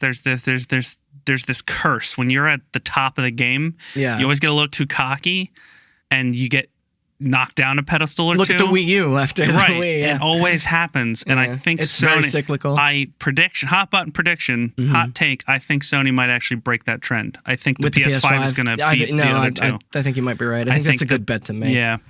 But moving on, 1 week after E3 is over, after these remarks by Don Matrick, after the attacks by Sony, Patrick Klepek of Giant Bomb reported that Microsoft would later that day pull a complete reversal on all of their policies. The fucking wildest thing. And sure enough, later that day, they did just that. In an article entitled Xbox One Update, Your Feedback Matters, Microsoft said the following. Don't hurt us. An internet connection will not be required to play offline Xbox One games. After a one-time system setup with the new Xbox One, you can play any disc-based game without ever connecting online again. There is no 24-hour connection requirement, and you can take your Xbox One anywhere you want and play your games, just like on Xbox 360. Trade in, lend, resell, gift, and rent disc-based games just like you do today. There will be no limitations to using and sharing games. It will work just as it does today on the Xbox 360. In addition to buying a disc from a retailer, you can also download games from Xbox Live on day of release. If you choose to download your games, you'll be able to play them offline just like you do today. Xbox One games will be playable on any console. There will be no region restrictions. These changes will impact some of the scenarios we previously announced for Xbox One. The sharing of games will work as it does today. You just simply share the disc. Downloaded titles cannot be shared or resold. Also similar to today, playing disc-based games will require that the disc is in the tray. And thus, Redbox breathed a huge sigh of relief. Yes. Well, I also like that you pointed out in there about the region locking thing. Neither the PlayStation 4 or the Xbox One were region locked, and that was a big deal. That was kind of a big deal. Yeah. I saw my Japanese copy of Puyo Puyo Tetris. Yeah, me too. I was about to say, it does get rid of a little cool collectory sort of angle, but it's good overall. Is the Switch region encoded? Yeah. No. It's weird. I know the 3DS is. So the Switch is not region encoded. However, you cannot play any games from China, and you can't play any American games on a Chinese Switch. That's kind of its own. But that's just because China's weird rules. Yeah. That's not So, decision immediately reversed. Except again, they announced it in a fucking blog. And you know what people didn't do this time? Freak out and spread that news like wildfire. Yeah. It's kind of like a Battlefront 2 situation. It's like when you kind of have one chance to get the word out there in a very specific way, and fucking when folks get the wrong idea about your shit, about your product, that spreads way more than corrections. But just 2 weeks later, July 1st, 2013, it was announced that Don Mattrick would be leaving his position as head of Microsoft's Xbox division to become the new CEO of Zynga Games. Oh, the Farmville people. The Farmville people. Yeah, see ya. Not only this. Wow, what an asshole. Yeah. He's still fucking, like, referenced. You know, like, click and like, throw your phone in the trash. Yeah, he also got replaced as Zynga CEO, I believe. Oh, did he? Yeah, I don't know what he's doing now. But hopefully, interesting part of this news, nobody was appointed in his place. There was no head of Xbox during the Xbox One's launch. Really? Yes. He didn't get replaced. He just left. We'll get there. Okay. Wow. All right. But yeah, Microsoft would then, in August of 2013, go on to remove the Kinect always being plugged in requirement, citing obvious concerns about privacy. Oh, yeah. This was big around that time. Especially, the NSA shit. Yeah. Because around when did the iPhone add, like, fingerprint and stuff? Around this time. Mm-hmm. Yeah. But yeah, now there's only one thing left to cover, and it's the actual launch. With all these controversial decisions reversed and Don Mattrick out of the way, the Xbox One is all set to go. It was given an official date of November 22nd, 2013, which was a full week after the launch of the PlayStation 4. And right before Black Friday. Yeah. Now, I have a note here. We've talked plenty about the Xbox One, but we did all buy one at launch. So if you want to go over like our launch experiences of it, me and Randy kind of already talked about it. We went to GameStop. We got our day one editions. Oh, our day one controllers. Yep. We still got those. Yep. And that achievement. And the I threw mine in the trash. Wait, Chris. My day one controller. I was going to say, do you have, did you get the achievement? Do you remember that? No, I didn't buy an Xbox One. I have a first generation, but I didn't buy it until like maybe a year after. No I think, shit. Yeah. I think I bought mine not a year after, probably like 5 to 6 months after I bought one off a friend. Chris, I will say I bought his day one. I am a big fan of your custom. Fully. Yeah, Yeah. That's why I kept it alive. My day one's still kicking. It does, like, I'm not even joking. Sometimes it does howl when I try to launch Overwatch. That is not a joke. I don't think it did that originally. I think it's just getting old. My day one's still kicking out there too. John has it. Our friend John. Yes, he does. Yeah, you're right.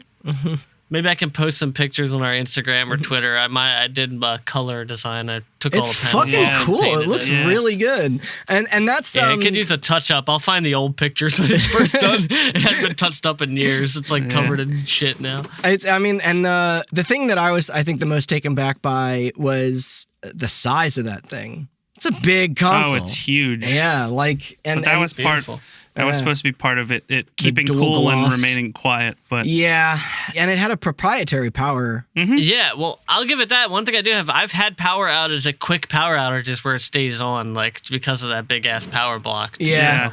I'm trying to think of like stories about the launch. So at the time in 2013, I was bar backing, and I could only afford one console. Mm-hmm. And I was very much in the Xbox ecosystem from the 360. So, and I was very much interested in that launch lineup of playing Dead Rising and Rise and stuff. So you were lucky enough to be able to acquire both consoles. Which I had just graduated college and started my first job. So I was just like throwing money left and right. Although I think I didn't buy the PS5 or the PS4 at launch. I did get it.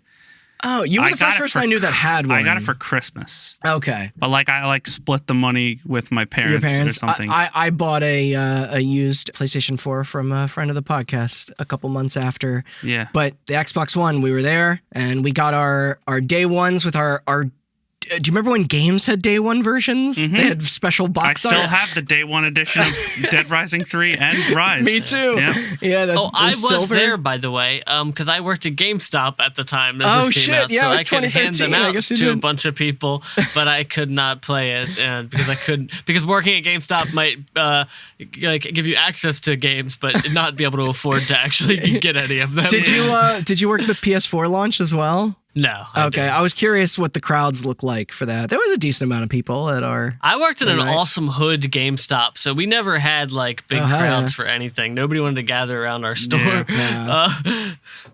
I guess midnight launches were kind of being phased out in this time. The biggest one I did was Destiny, and then there was maybe one of the Call of Duties or NBAs was pretty big too. But by that time, there was a system where you just like I remember old school. Like I was just actually telling my partner about this the other day. I was like, something about Skyrim came up, and I was like, this is when GameStop used to make you wait in line, and you had to buy it come midnight. Yes. So Skyrim came out 11/11/11, and I lived up here actually.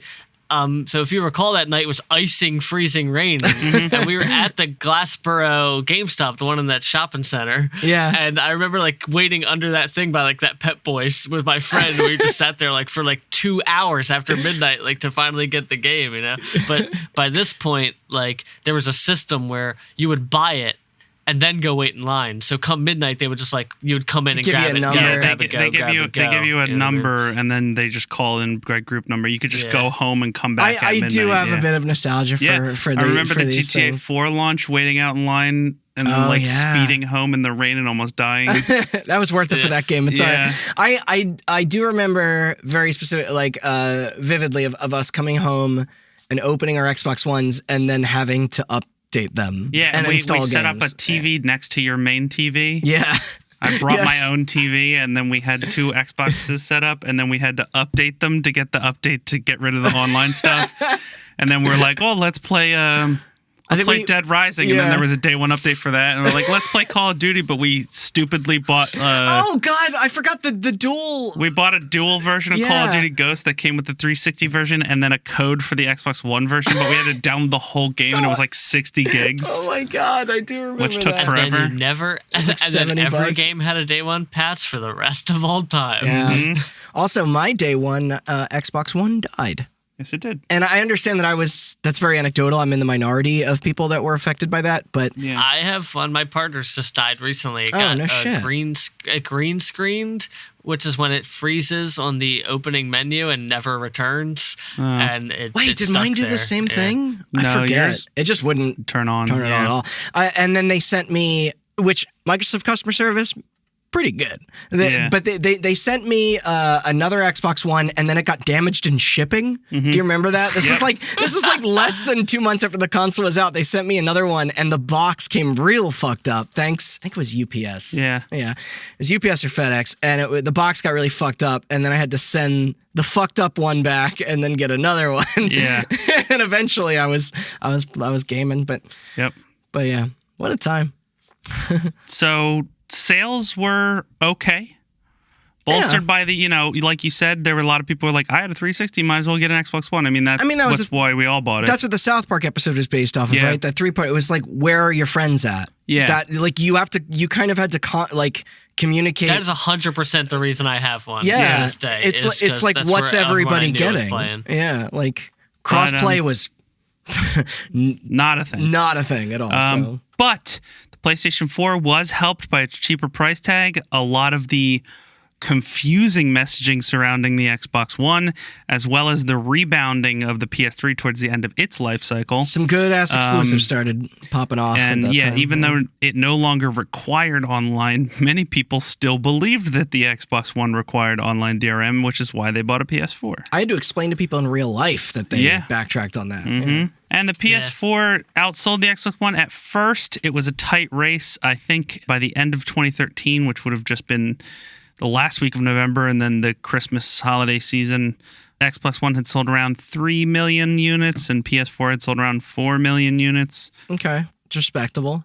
But as time went on, it kind of snowballed. The PS4 really started to outpace the Xbox One. I mean, I talked about this a little bit in the Destiny episode, but that deal was real big for Sony, because in 2013, or 2014, sorry, I was working at a Best Buy, and Sony did a real good job. I'm looking at one right now. Yeah, of making it like of getting those bundles into people's hands and making it feel like Destiny was only available through them.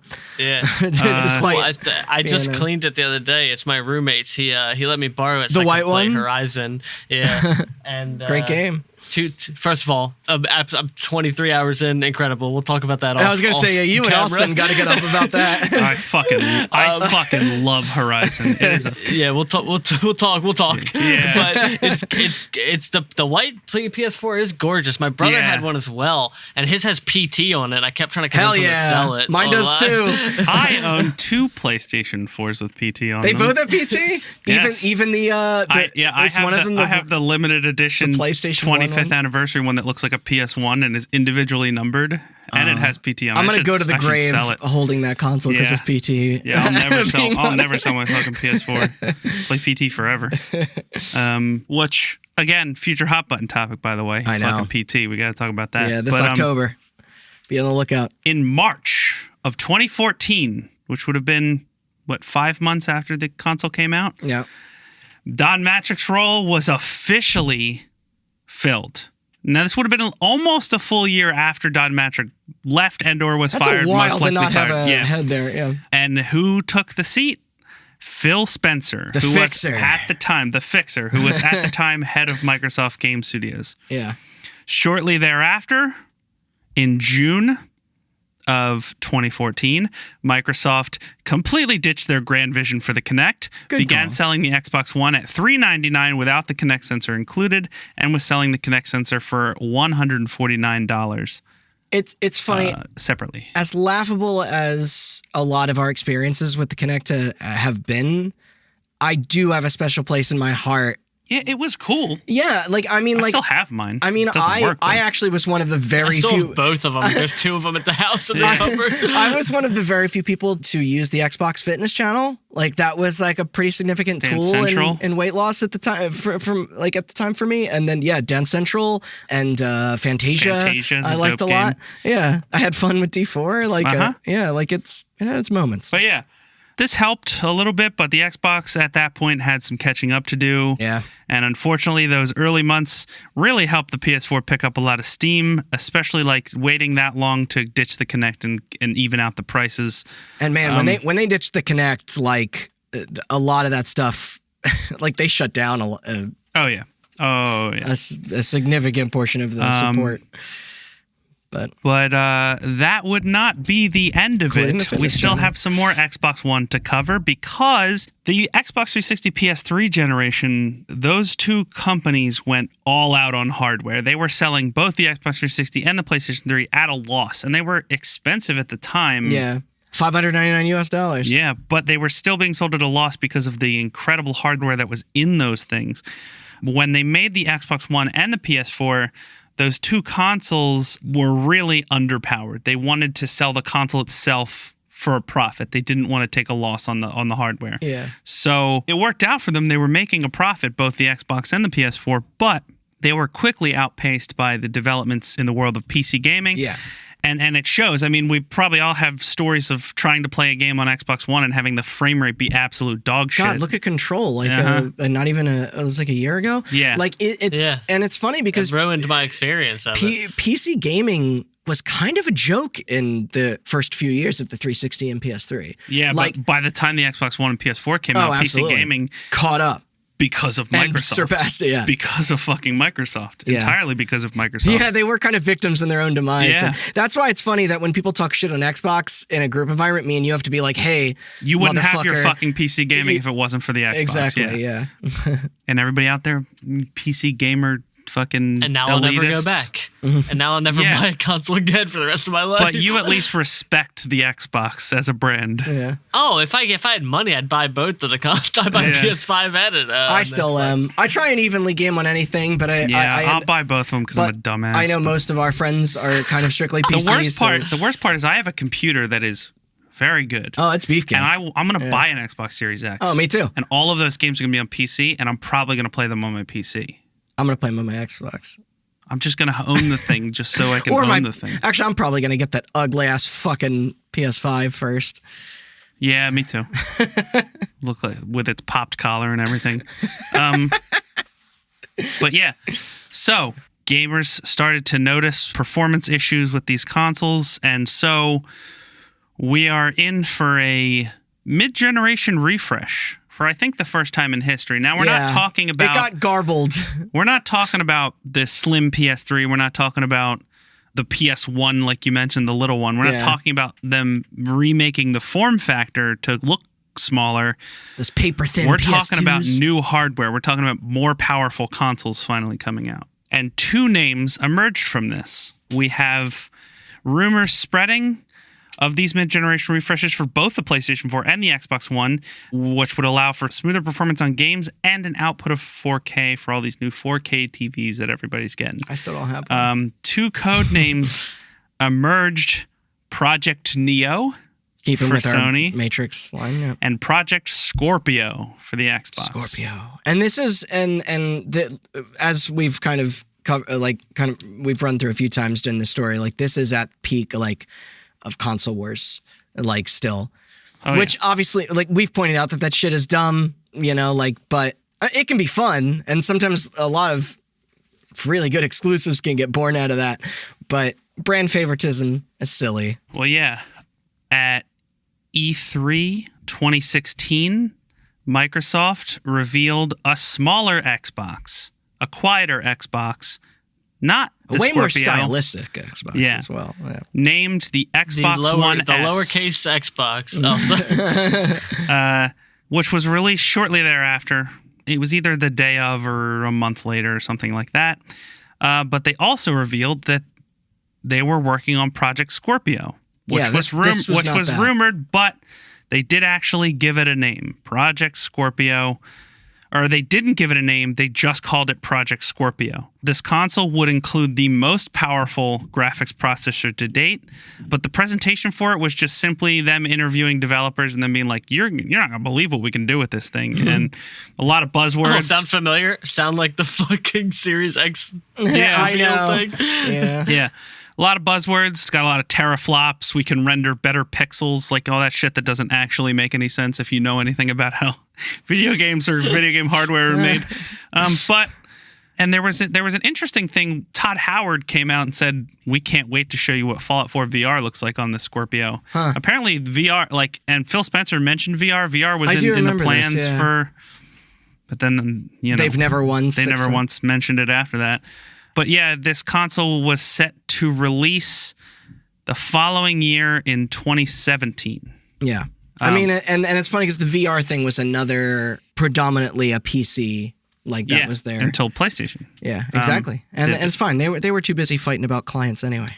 Yeah. So it's side note, the new Xbox One S and later Project Scorpio did not feature the Kinect port. Yes, I found that out. An adapter was sold to allow the Kinect to work through the USB port. You can't get anymore, yeah. But nobody bought them, and both it and the Kinect itself were discontinued in late 2017. Yes, and after Project Scorpio. I referenced this earlier, but they shut down some of their supported channels. Mm-hmm. Does the console at a baseline still support voice and yes, motion stuff? Motion, no. Voice, yes. Okay, because it has Cortana. Right. The rogue AI that it's gonna kill it. Will constantly pop up on the middle of raids and fucking Destiny. Yeah, the thing I deactivate on my PC or whatever. Well, that's why they had to make. Oh God, this is gonna be the nerdiest fucking Halo joke I've ever made. That's why they had to make the Xbox Series X, because AI goes rampant after 7 years. All right, that's it, everybody. This episode. I'm such a fucking loser. All right. I think a lot of third parties now make this adapter in a way that they're obtainable again. Yeah.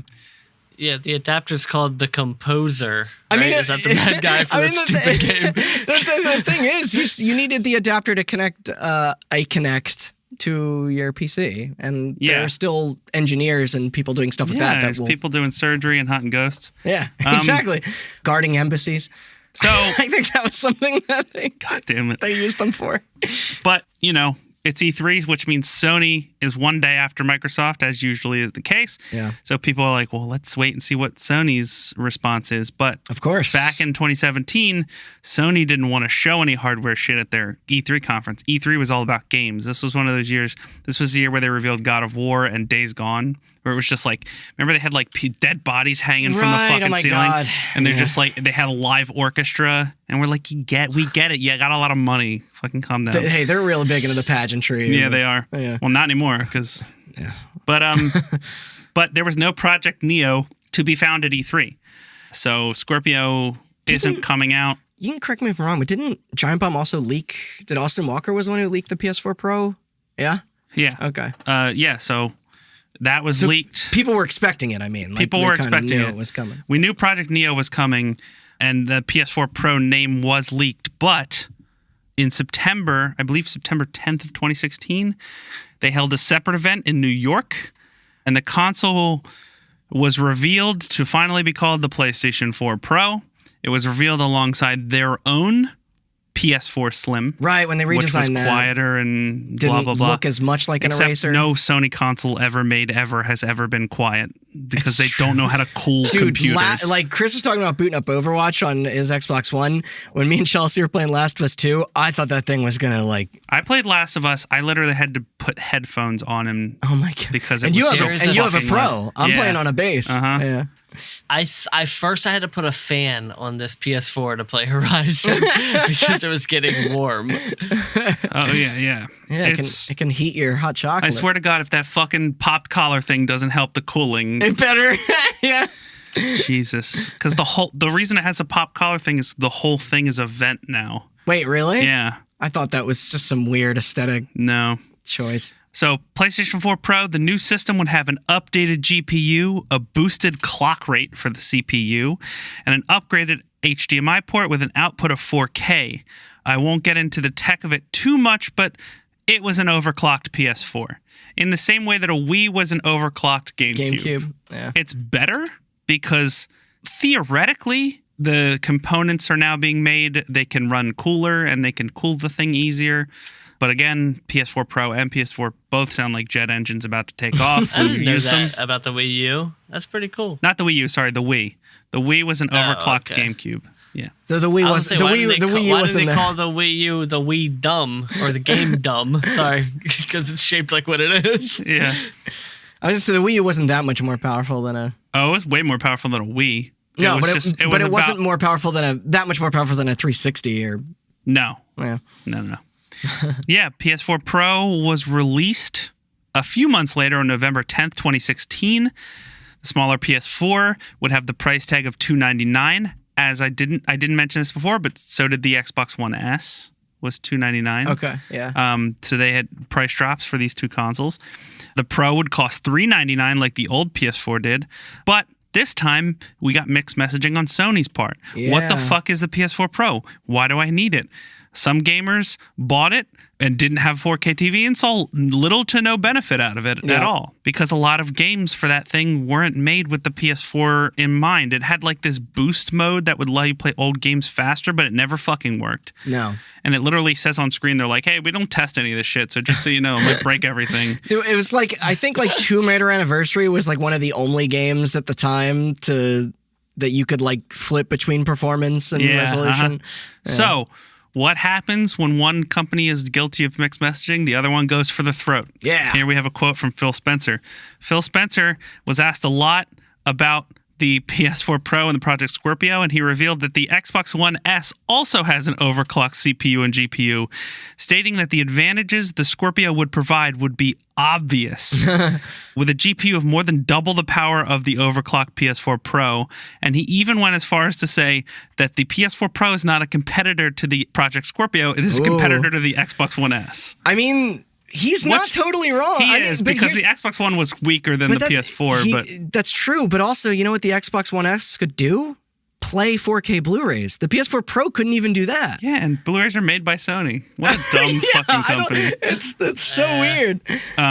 Yeah, you're right. A lot of people bought Xbox One S's because it was a 4K Blu-ray player. Similarly to how like PS5, PS3. I bought this so I could snap my 4K Blu-ray DVDs while watching the Oscars. I didn't put it in here, but the snap feature was long gone at this point. But yeah, like no, people bought PS3s for Blu-ray players, and to get a 4K player, Xbox One S was a much more like and also valuable proposition. In the age of, I will say this, side note, in the age of esports being a thing, a lot of fighting game people especially play their consoles on monitors because of higher frame rates and pixel response time. Okay. The PS4 Pro is only capable of 60 frames per second and is only capable of 4K or 1080p. But not at the same time. Xbox One is basically a PC. It is capable of like a million different resolutions, and it is technically capable of 144 hertz. Which is through good. A that monitor. resolution thing has helped me out before on weird ass TV. I actually didn't know that. Yeah. It like the Xbox One has a lot of weird, Xbox One S specifically, I should say, has a lot of support for very weird configurations that like Sony just doesn't take into account. Which is funny because that was like a big thing in the PS3, like, you know. So, while people saw little to no benefit out of their PS4 Pros, I wanted one. I never got one. Microsoft used that to continue to hype up the Scorpio until E3 2017, when it was officially unveiled not as Project Scorpio this time, but as the Xbox One X. The console would feature an 8-core SoC or system on a chip, which provided a 31% boost to CPU power, which was way higher than the PS4 Pros, and a huge boost to GPU power from 1.4 teraflops all the way up to 6 teraflops. This is where teraflops became like the hot word. Also, teraflops are kind of meaningless, but it does kind of give you an indicator. So like 1.4 teraflops for Xbox One S. We got 1.9 or 8 for PS4. PS4 Pro was like 2.5, and the Xbox One X was 6. So you got one number way bigger than the other number. So it's always a good thing. Yeah. The system would also feature 12 gigabytes of GDDR5 memory, and the whole thing would be vapor cooled using a liquid cooling vapor chamber to allow for near silent operation. This time, that thing is not near silent. It is fucking silent. It is. It's the quietest console I've ever had. It is the quietest, smallest console out of any of this generation, and it is a technical fucking marvel. Yeah. Like, if that was what the Xbox One was when it first came out, holy shit. The Xbox One X is an incredible piece of technology. Well, that's why I said, like, I did invest in the Xbox One X because that felt significant to me, and I never as got a PS4 Pro, like, because it just didn't. As shown from all of our experiences with Control, it helped.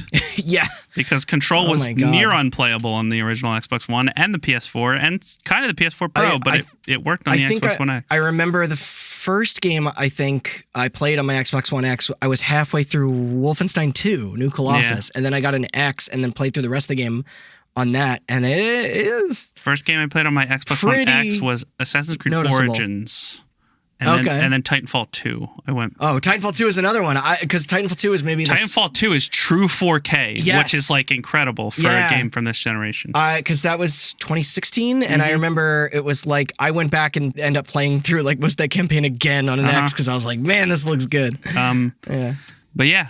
This cooling also allowed the Xbox One X, like I said, to be the smallest Xbox yet. It's dense. It is dense and heavy, but it is tiny. And actually silent. That thing does not make any fucking noise. I don't know if you have it in here. It launched at the same price, which I probably shouldn't have spent at the time. But yes, again, the Xbox One X was officially launched on November 7th, 2017 at a price of $499. Yeah. Which now you can finance it, which is killer. It's also way cheaper now, I think. Yeah. But now they don't make it anymore. Yeah, now it is. Maybe it'll go up again. It has been discontinued. Yeah. Because a lot of rumors, which is very cool. A lot of people think that we can get to it, but the Series X, and this might be announced by the time this podcast comes out, but the Xbox One X was specifically discontinued because rather than trying to keep the Xbox One X around, which was based on the old architecture of the Xbox One, they're basically the Series X is the new Xbox. The Series S is supposedly a remade version of the Xbox One X that runs on the architecture of the Series X instead of the architecture of the Xbox One. Okay. But it's supposedly going to be cool. It's supposedly going to be $250. Right. I mean, I think which is like I think wild. Now we're talking. What a lot of people are guessing is that the digital one is also being discontinued. The SAD, as people call it. It's because the not. Xbox One S will still exist. No, I'm talking about the all digital. I don't think that's discontinued. No. Maybe I don't know. It might be. Yeah, I've seen them. But well, no, they're still out there in the wild. They're not being produced anymore. They might not be. But I think a lot of at this point, we're all assuming that they're going to price drop the S, and then whatever Scarlet ends up being, the Series S will be the middle tier, and then your high tier. Scarlet is the X. Oh, sorry. Lockhart is Project the Lockhart. Yes. Sorry. But yeah, it's going to be like $150. It's going to be like $150 or maybe even $100 for an Xbox One S. That'd be wild. $250 for Lockhart. Yeah. And $500 for Scarlet or the Series S and Series X. And that's reasonable. And like compare that to the fact that like the PS5 digital only thing might be $400 and $500. Like if you're like, hey, it's an Xbox One X, but it's faster, and it'll run every game that we make. Yeah. For $250? Yeah, I mean, you have it in here about cool. How like they had a chip on their shoulder about being the most powerful console on the market. Oh, hell yeah. And when they reclaim that spot again with the X, I don't think they're willing to give it up again, like ever. So, 'cause, I mean, they had that where they started with the original Xbox. So like, and they kind of lost that in the in the 360 and Xbox One generation. I don't want to say that's entirely Phil Spencer because there's a lot of very hardworking people at Xbox who do a very good job. But I think that based on Phil Spencer's philosophy when he took over, which is what I was talking about with leadership, them doing a good job because he doesn't sit there. He talks to all his teams when he markets anything. He is not necessarily a leader. He lets other people make the decisions that matter, but he figures out a way to convey it to the consumer. And he's a very consumer-focused person. Yeah. And like...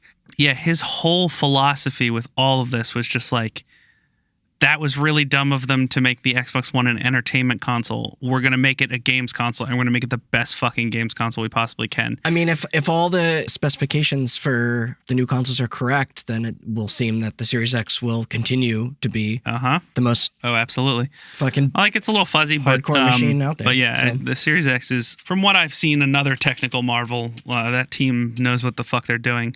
But while we talk about the power of consoles, let's get into Microsoft's switch of philosophy. Yeah, this is fascinating. Because I think. This is going to define this generation, and it's going to be very weird for the people who like to have these console wars. Because you know who doesn't like the console wars? Fucking Phil Spencer. Yes. Because in 2016... he's been very open about that in interviews before. In 2016, Microsoft announced that all of their titles would be available not only on Xbox, but also on PC through a program called Xbox Play Anywhere. Not only are they available on PC, but any titles purchased on Xbox would also be available for free to those users on Windows 10 PCs at no additional charge. A lot of cross-buy, a lot of cross-save. Yeah, and this program would apply to all first-party Xbox titles, and you can buy one copy of Gears of War 4 and play it co-op with somebody. Like I did. Yeah, I was going to say. Me and my roommate Chris, we played through all of Gears 4 co-op. You on PC, on my him one on Xbox, copy, with me on my PC in the one corner of the room, and him on my Xbox in the other corner of the room. Yeah. It's very consumer friendly. Yeah, like it's crazy. Yeah. And also, in February of 2017, before the Xbox One X reveal, Microsoft had also announced Xbox GamePass, a subscription service that gave users greatest thing that's come to games. A slew of titles to play for one monthly fee. After the Xbox One X came out in January of 2018, Microsoft then announced that all first-party titles made by Microsoft Game Studios would be available day and date to all Xbox Game Pass subscribers. And this includes all of the what's being worked on by the studios that they acquired, like this whole initiative to just get people into that ecosystem. Yeah. And the ultimate goal being that these games would not be defined by where you wanted to play them, but what you wanted to play. At E3 2018, they then announced Project xCloud, their answer to Google Stadia, allowing users to stream their games from the cloud to their smartphones and tablets using a connected Xbox One controller. We were messing around with that at your house. You had that beta, and I was messing around with it on my phone. A couple of them ran pretty good. This allows users to take their games really sticking it to Stadia anywhere that has an Xbox internet connection and transfer saves back and forth. So you can play on xCloud, and then if you're home, you can play it on your PC or your console. You know. And in April of 2019, Xbox Game Pass Ultimate was announced, which bundled Xbox Live Gold and Game Pass under one $15 monthly fee. Smart. Later that year at E3, Xbox Game Pass PC was announced, which allows the same benefits to anybody who doesn't own an Xbox and is playing on PC. And this was also included in the $15 a month. And wasn't like xCloud was rolled into this as well? Like xCloud is not rolled into this yet, but it was announced last month as of this recording that xCloud would be a part of Xbox Game Pass Ultimate. Yeah. And it will be coming out. Game Pass is coming out in September. It's very Netflix, like in that they're producing stuff that launches day and date on it, and they're getting old stuff and rotating them in and out. But like and getting exclusives, like Carry On recently came out, and that was day and date available on Game Pass. I played that on my I played that on PC for Game Pass. It's really fucking good. They're literally publishing games for Switch and PlayStation 4. Like Cuphead is now like on a PS4. It's so cool too because you can get achievements on your Switch playing Minecraft now. Yeah. Like it's wild. It's amazing because like Xbox I've recently been playing a decent, more than I ever expected amount of Microsoft Flight Simulator, the new one. Oh right. And like that's a game I never in a million years would have bought. Right? Yeah. I saw that meme. They're flying up playing into somebody's house on simulator. Yeah, I did that. I was on Discord streaming it to people. Picture. Yeah, and I've crashed it into Randy's house. Yeah, same with like Forza. Like I'm over racing games, but the Forza games are good, and like I'll like pop it in and play it. I don't like survival games, but that Grounded came out and I tried it, and it's like it's neat. You know, it's like it is neat having that option, having that access to any game that they put out is really cool. It's like Netflix, where it's like I might not watch a TV show if you tell me I have to watch it at a specific time or I have to pay for it, but if it's on Netflix, I'll try it. And that works so much better for games because like you just can't convey like how much you'll like a game in a trailer the same way you can a TV show. So like being able to try whatever you want. Nor justify paying $60 for it. Exactly. You know, it's much better to be like, but if you I'm paying a $15 subscription, I can try this out. And they download quick. Like they've got good servers, and you don't have this in here, but I think that Microsoft's change in philosophy, things like crossplay are a direct result of that kind of thinking. Yeah. You can play any game that's on Game Pass. You can play it cross-console with Xbox people. Yeah. Some of those games you can play cross-console with other consoles. Yeah, with PC, now some Switch Steam. and PS4 stuff. Yeah, you know, I have Master Chief Collection, been playing it with people that have it on Steam. You know, it's fucking Warzone is seamless. It's crazy. Yeah. But yeah, and also we should mention, too, that in addition to this, I don't have a date written here, but sometime in 2019, was that 2020? Microsoft did put every game they release also on Steam for those people that are really picky and want. Yeah, every game that Microsoft releases from here on out will also come out on Steam. So did EA, but that's just because they were failing with their that's because Origin sucks ass. Yeah. So yeah, where does that leave the future of Xbox? Well, like I said, hopefully those of you listening when this episode comes out know more about the future of Xbox than we currently do. Hey, we covered the mini fridge reveal on our show. It's true, we did. Yeah, our Game Awards episodes. And like you said, Xbox Series X was announced at the Game Awards on December 12th, 2019. My birthday. Yeah. And with any luck and a little planning, this episode should be releasing around the launch of that console, like I've said a couple times. Yeah, we'll see. Yeah, no, I'm kidding. I don't think that console's going to get delayed. No, I don't think either of them are. Who the fuck knows? What a wild year it's been, ladies and gentlemen. Yeah, we could all wake up tomorrow and then. Yeah, this episode is being recorded before we have a release date, official release date, before we have a price. We now know that Halo Infinite has been delayed, and we don't fucking know what else is coming out for this thing. But here's an interesting thing. as I was writing the script, this is days before we're recording this. Okay. This is a sentence that only 2020 can deliver, that I never thought in my life that I would say. Former hot button character Gary Whitta, writer of Prey and Book of Eli, had Phil Spencer on his talk show that he hosts through Animal Crossing New Horizons. This is what? And Phil Spencer said the following. What is the salad that is coming? Phil Spencer said the following. Word. How many consoles do I sell versus how many consoles does another company like Sony or Nintendo sell? That's not our approach. If that was our approach, we wouldn't be putting our games on PC. It's true. We wouldn't put our games on Xbox One in addition to Series X. We wouldn't do xCloud, and we wouldn't allow people to play games on their phones. We want you to be able to use GamePass across any screen you want to play on. Oh, yeah, they'd bring it to PS4 if they could. And that would be our long-term goal. It's not about playing on any one individual screen. How many players are playing? How many games are they playing? Are they enjoying those games that they're playing? And how many friends are they playing with? That's our approach for Xbox, and it's all about getting people on board. Yeah. Which is what I say when I say... that's the thing. Phil Spencer just loves games. He does. Like, that's... And this console he generation... talks about Sony stuff and Nintendo stuff all the time. This console generation is going to be fucking weird because you're going to have your PS4... Like, they're already out there, as of this recording, shitting on the Xbox and being like, PS4 all the way, but, like, you know who doesn't care? The head of Xbox. Yeah. Like, he's just like, fuck yeah, PS5's cool. And you're like, wait, no, you're supposed to be mad at me. Like, I don't like your console. And he's like, I don't care, dude, he's whatever. like, hey, if you buy a Series X, cool. If you don't, that's cool too. But you should play video games. He's like, you have an Xbox One? Yeah, play on that. We don't care. You have a PC? Play on that. Which is, as long as you play our games and you enjoy yourself. And it's like, wait, no, you're supposed to be mad. What's happening? And it's funny because Sony's has taken a completely different approach because they're all about generational gaps. Like, they're all about generational they talk shit. They're all on, about exclusives. They talk shit on themselves. Yeah. Like, they literally, like, they're like, hey, what are you going to do about the question of people wanting to revisit stuff on PS1 and PS2 or whatever? And he's like, no, those are old games. That's stupid. It's like, you're like, wait, what? They're like, they're like, no, the PS5 is the PS5. It is a new console. And like, there's a lot of things up in the air about backwards compatibility or whatever, but like when they have their what are they called? Not directs, showcase. State of play. State of play. When they do their state of play things, they want you to buy their new console based on the exclusive things that you're seeing. They're very old-fashioned if you kind of look at it, to be honest. But here's the issue is that they've been successful with that. Oh, it's totally. Like they followed the same path that Nintendo was following 30, 40 years ago, and they're still being successful with it into the modern age because they're a modern technology company. Like, they don't just make games, so they can afford the advantage. But they kind of follow that traditional technological trend, and they stick to it.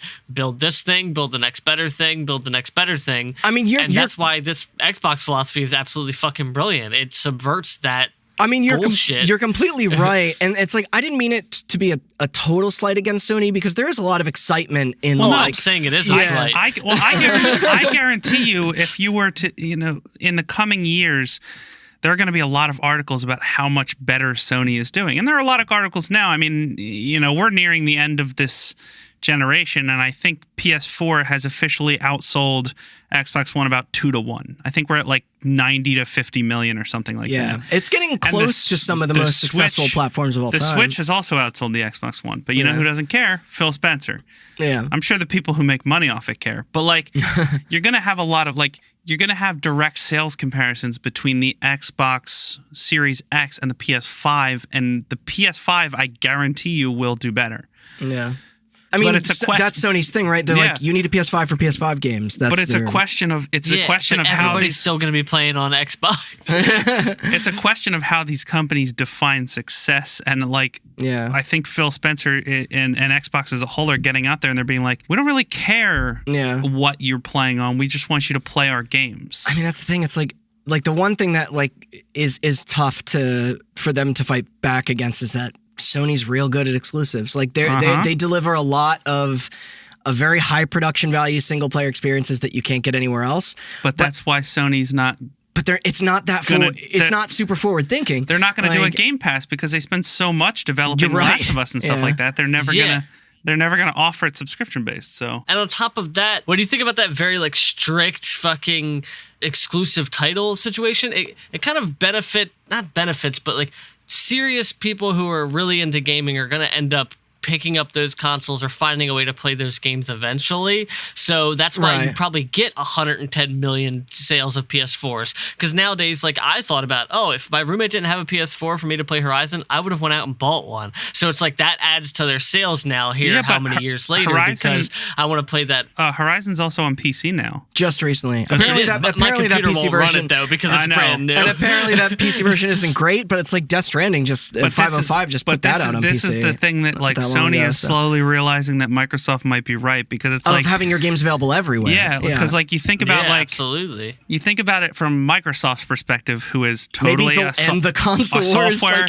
They're a software and services company. Yeah, and Sony is a hardware company. Sony's like we sell 8 million PS5s, and we put out a PS5 game, it can sell 8 million copies. And Microsoft's like, we sell 8 million Xbox Series X's. We've already sold 50 million Xbox Ones, and there are God knows how many PCs out there. Yeah. We've sold hundreds of millions of copies of Windows 10. Yeah.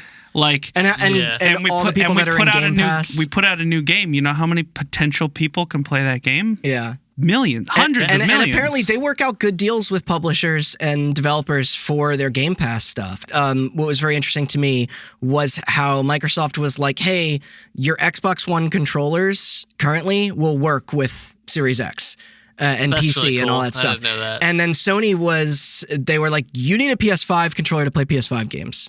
Like they're like, you cannot use a DualShock 4. Sony's thing is you can use a DualShock, you can connect a DualShock 4 to a PS5, but you can only use it to play backwards compatible PS4 games. Yeah. You can't use PS4 controllers with the PS5 games. It's like I do think the PS5 is going to... Which is a very Nintendo thing. It's a very Nintendo thing to do. And I think that the PS5 is going to do super well. Mm-hmm. But I don't think PlayStation Plus is going to be... It's never going to hold a candle to what Microsoft is doing with Game Pass. That's the thing. Like Xbox Live Gold and PlayStation Plus are still required for online gaming in this new thing, but then also Microsoft's like, hey, you can't afford Xbox Live Gold, play it on PC, multiplayer's free there. Also, if you do subscribe to it, you get an entire library of games to try out in addition to your subscription. And like xCloud, yeah, like that. I don't know, that stuff is... So I think it's like, I think Phil Spencer's right in it could take a year, 3 years, 5 years for them to kind of take that position again of, where they used to be. But a system designed for people to the output of games has to be there as many people play games as possible. That's a step in the right direction. It's a step in the right direction for consumers. That's the thing. For them. Everybody hates Microsoft right now because of this Halo Infinite delay and because of their worse presentation than Sony. But Sony's thing is very business focused, and Microsoft's almost seems like they're hiding something because it is so consumer friendly. Yeah, they're like there's something you're not telling us. Yeah, if they're like Xbox One, Xbox Series X is going to cost $700. Nobody's going to be like, oh shit, because you're like, doesn't matter. Any game that comes out on it, you can already play on the console you own or your PC. And everybody's like, oh, okay. If Sony comes out and they're like, or the PS5 is $800, everybody's going to be like, what the fuck, dude? Yeah. No, you're right. Yeah. If you're a Game Pass Ultimate user, they're just like using your processing power for like missiles or something, probably. That's why they're fucking spreading it all over the place. It's going to be very interesting to see where this goes. And I'm saying this like as somebody who is more excited to play a PlayStation 5 at launch than a Series X. But obviously, I love video games, so I want both. But that's the whole point, right? But but that's the thing. They're not trying to gate that. Sony's whole to people thing like is me when that I get a may PS5, not financially have the means. When I get a PS5 and plug it in, it's going to be a whole new experience. Yeah. Right? It's going to be a new dashboard. There's going to be new games for it. If I get an Xbox Series X and I plug it in, it's going to have the same dashboard and use the exact same... They got to fix that fucking shit. Well, yeah. We didn't cover it on this for this episode yet, but like, man, that laggy fucking piece of crap. I think the new one will be fine. It's got to get retired. But the experience will be the same across all platforms because they don't want... anybody to have a worse experience than anybody else, regardless of how much money you can spend. And that is... So what you're saying is they're applying the Unity idea, but... Sure, but that's like an admirable... Yeah, they're the real Democrats of the games industry. Is that what you're saying? No, I was making a jab at how the initial pitch for the Xbox One. I just realized I can make that joke, but when this episode comes out, we'll know who the president is. All right, let's get hot in my room. We gotta end this fucking episode. All right, yeah, but yeah, that's future of Xbox, and that's the series of the God fucking damn it! There's so many S words and X words. That's the story of the Xbox One. The XXX box. Remember that? They should make a Series E so that it'll say sex. Wait. Before anybody else makes that fucking joke. I never heard that joke before. Really? Then you haven't talked to my roommate, Matt. I'm going to go upstairs and hit him. I don't think he's here. Oh. Well, yeah, they called the digital one the sad. Yeah, I am sad because of the politics. We got through this entire story by only saying Xbone once. Twice. Yeah? My audio file's named Xbone, so that's got to count for something. All right, sorry. Put up some plugs. Another classic hot button ending of petering out. Yeah. Really good hangnail way that we... Yeah. But yeah, thanks for listening while you play your PlayStation 5. And if you want to check out our other two Xbox-focused episodes, they're fucking great. If you haven't heard them, they're better than this one. They'll lead you all the way here. Because we are getting worse as time goes on. I like this episode. This is a good one. Yeah. I do think that... Because we remember it so clearly. We get to live through it. The 360 episode might be my favorite episode I've ever hosted. It's a good one. Personally, it's very good. It's one of my favorite hot button episodes. Yeah. So it gets my favorite recommendation. Yes, I love that episode. Those are two phenomenal episodes, if I do say so myself. I love that episode too, but there's not enough failure in it for me.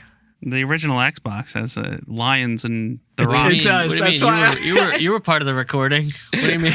Nah, fuck off. But yeah, got you. Thanks for listening. Hopefully the world is still in one piece where you are in the future of November of 2020. Yeah. Man, it's weird doing an episode this far ahead. We're going to have our up. I don't even know what to promote because I don't know what's going to be around.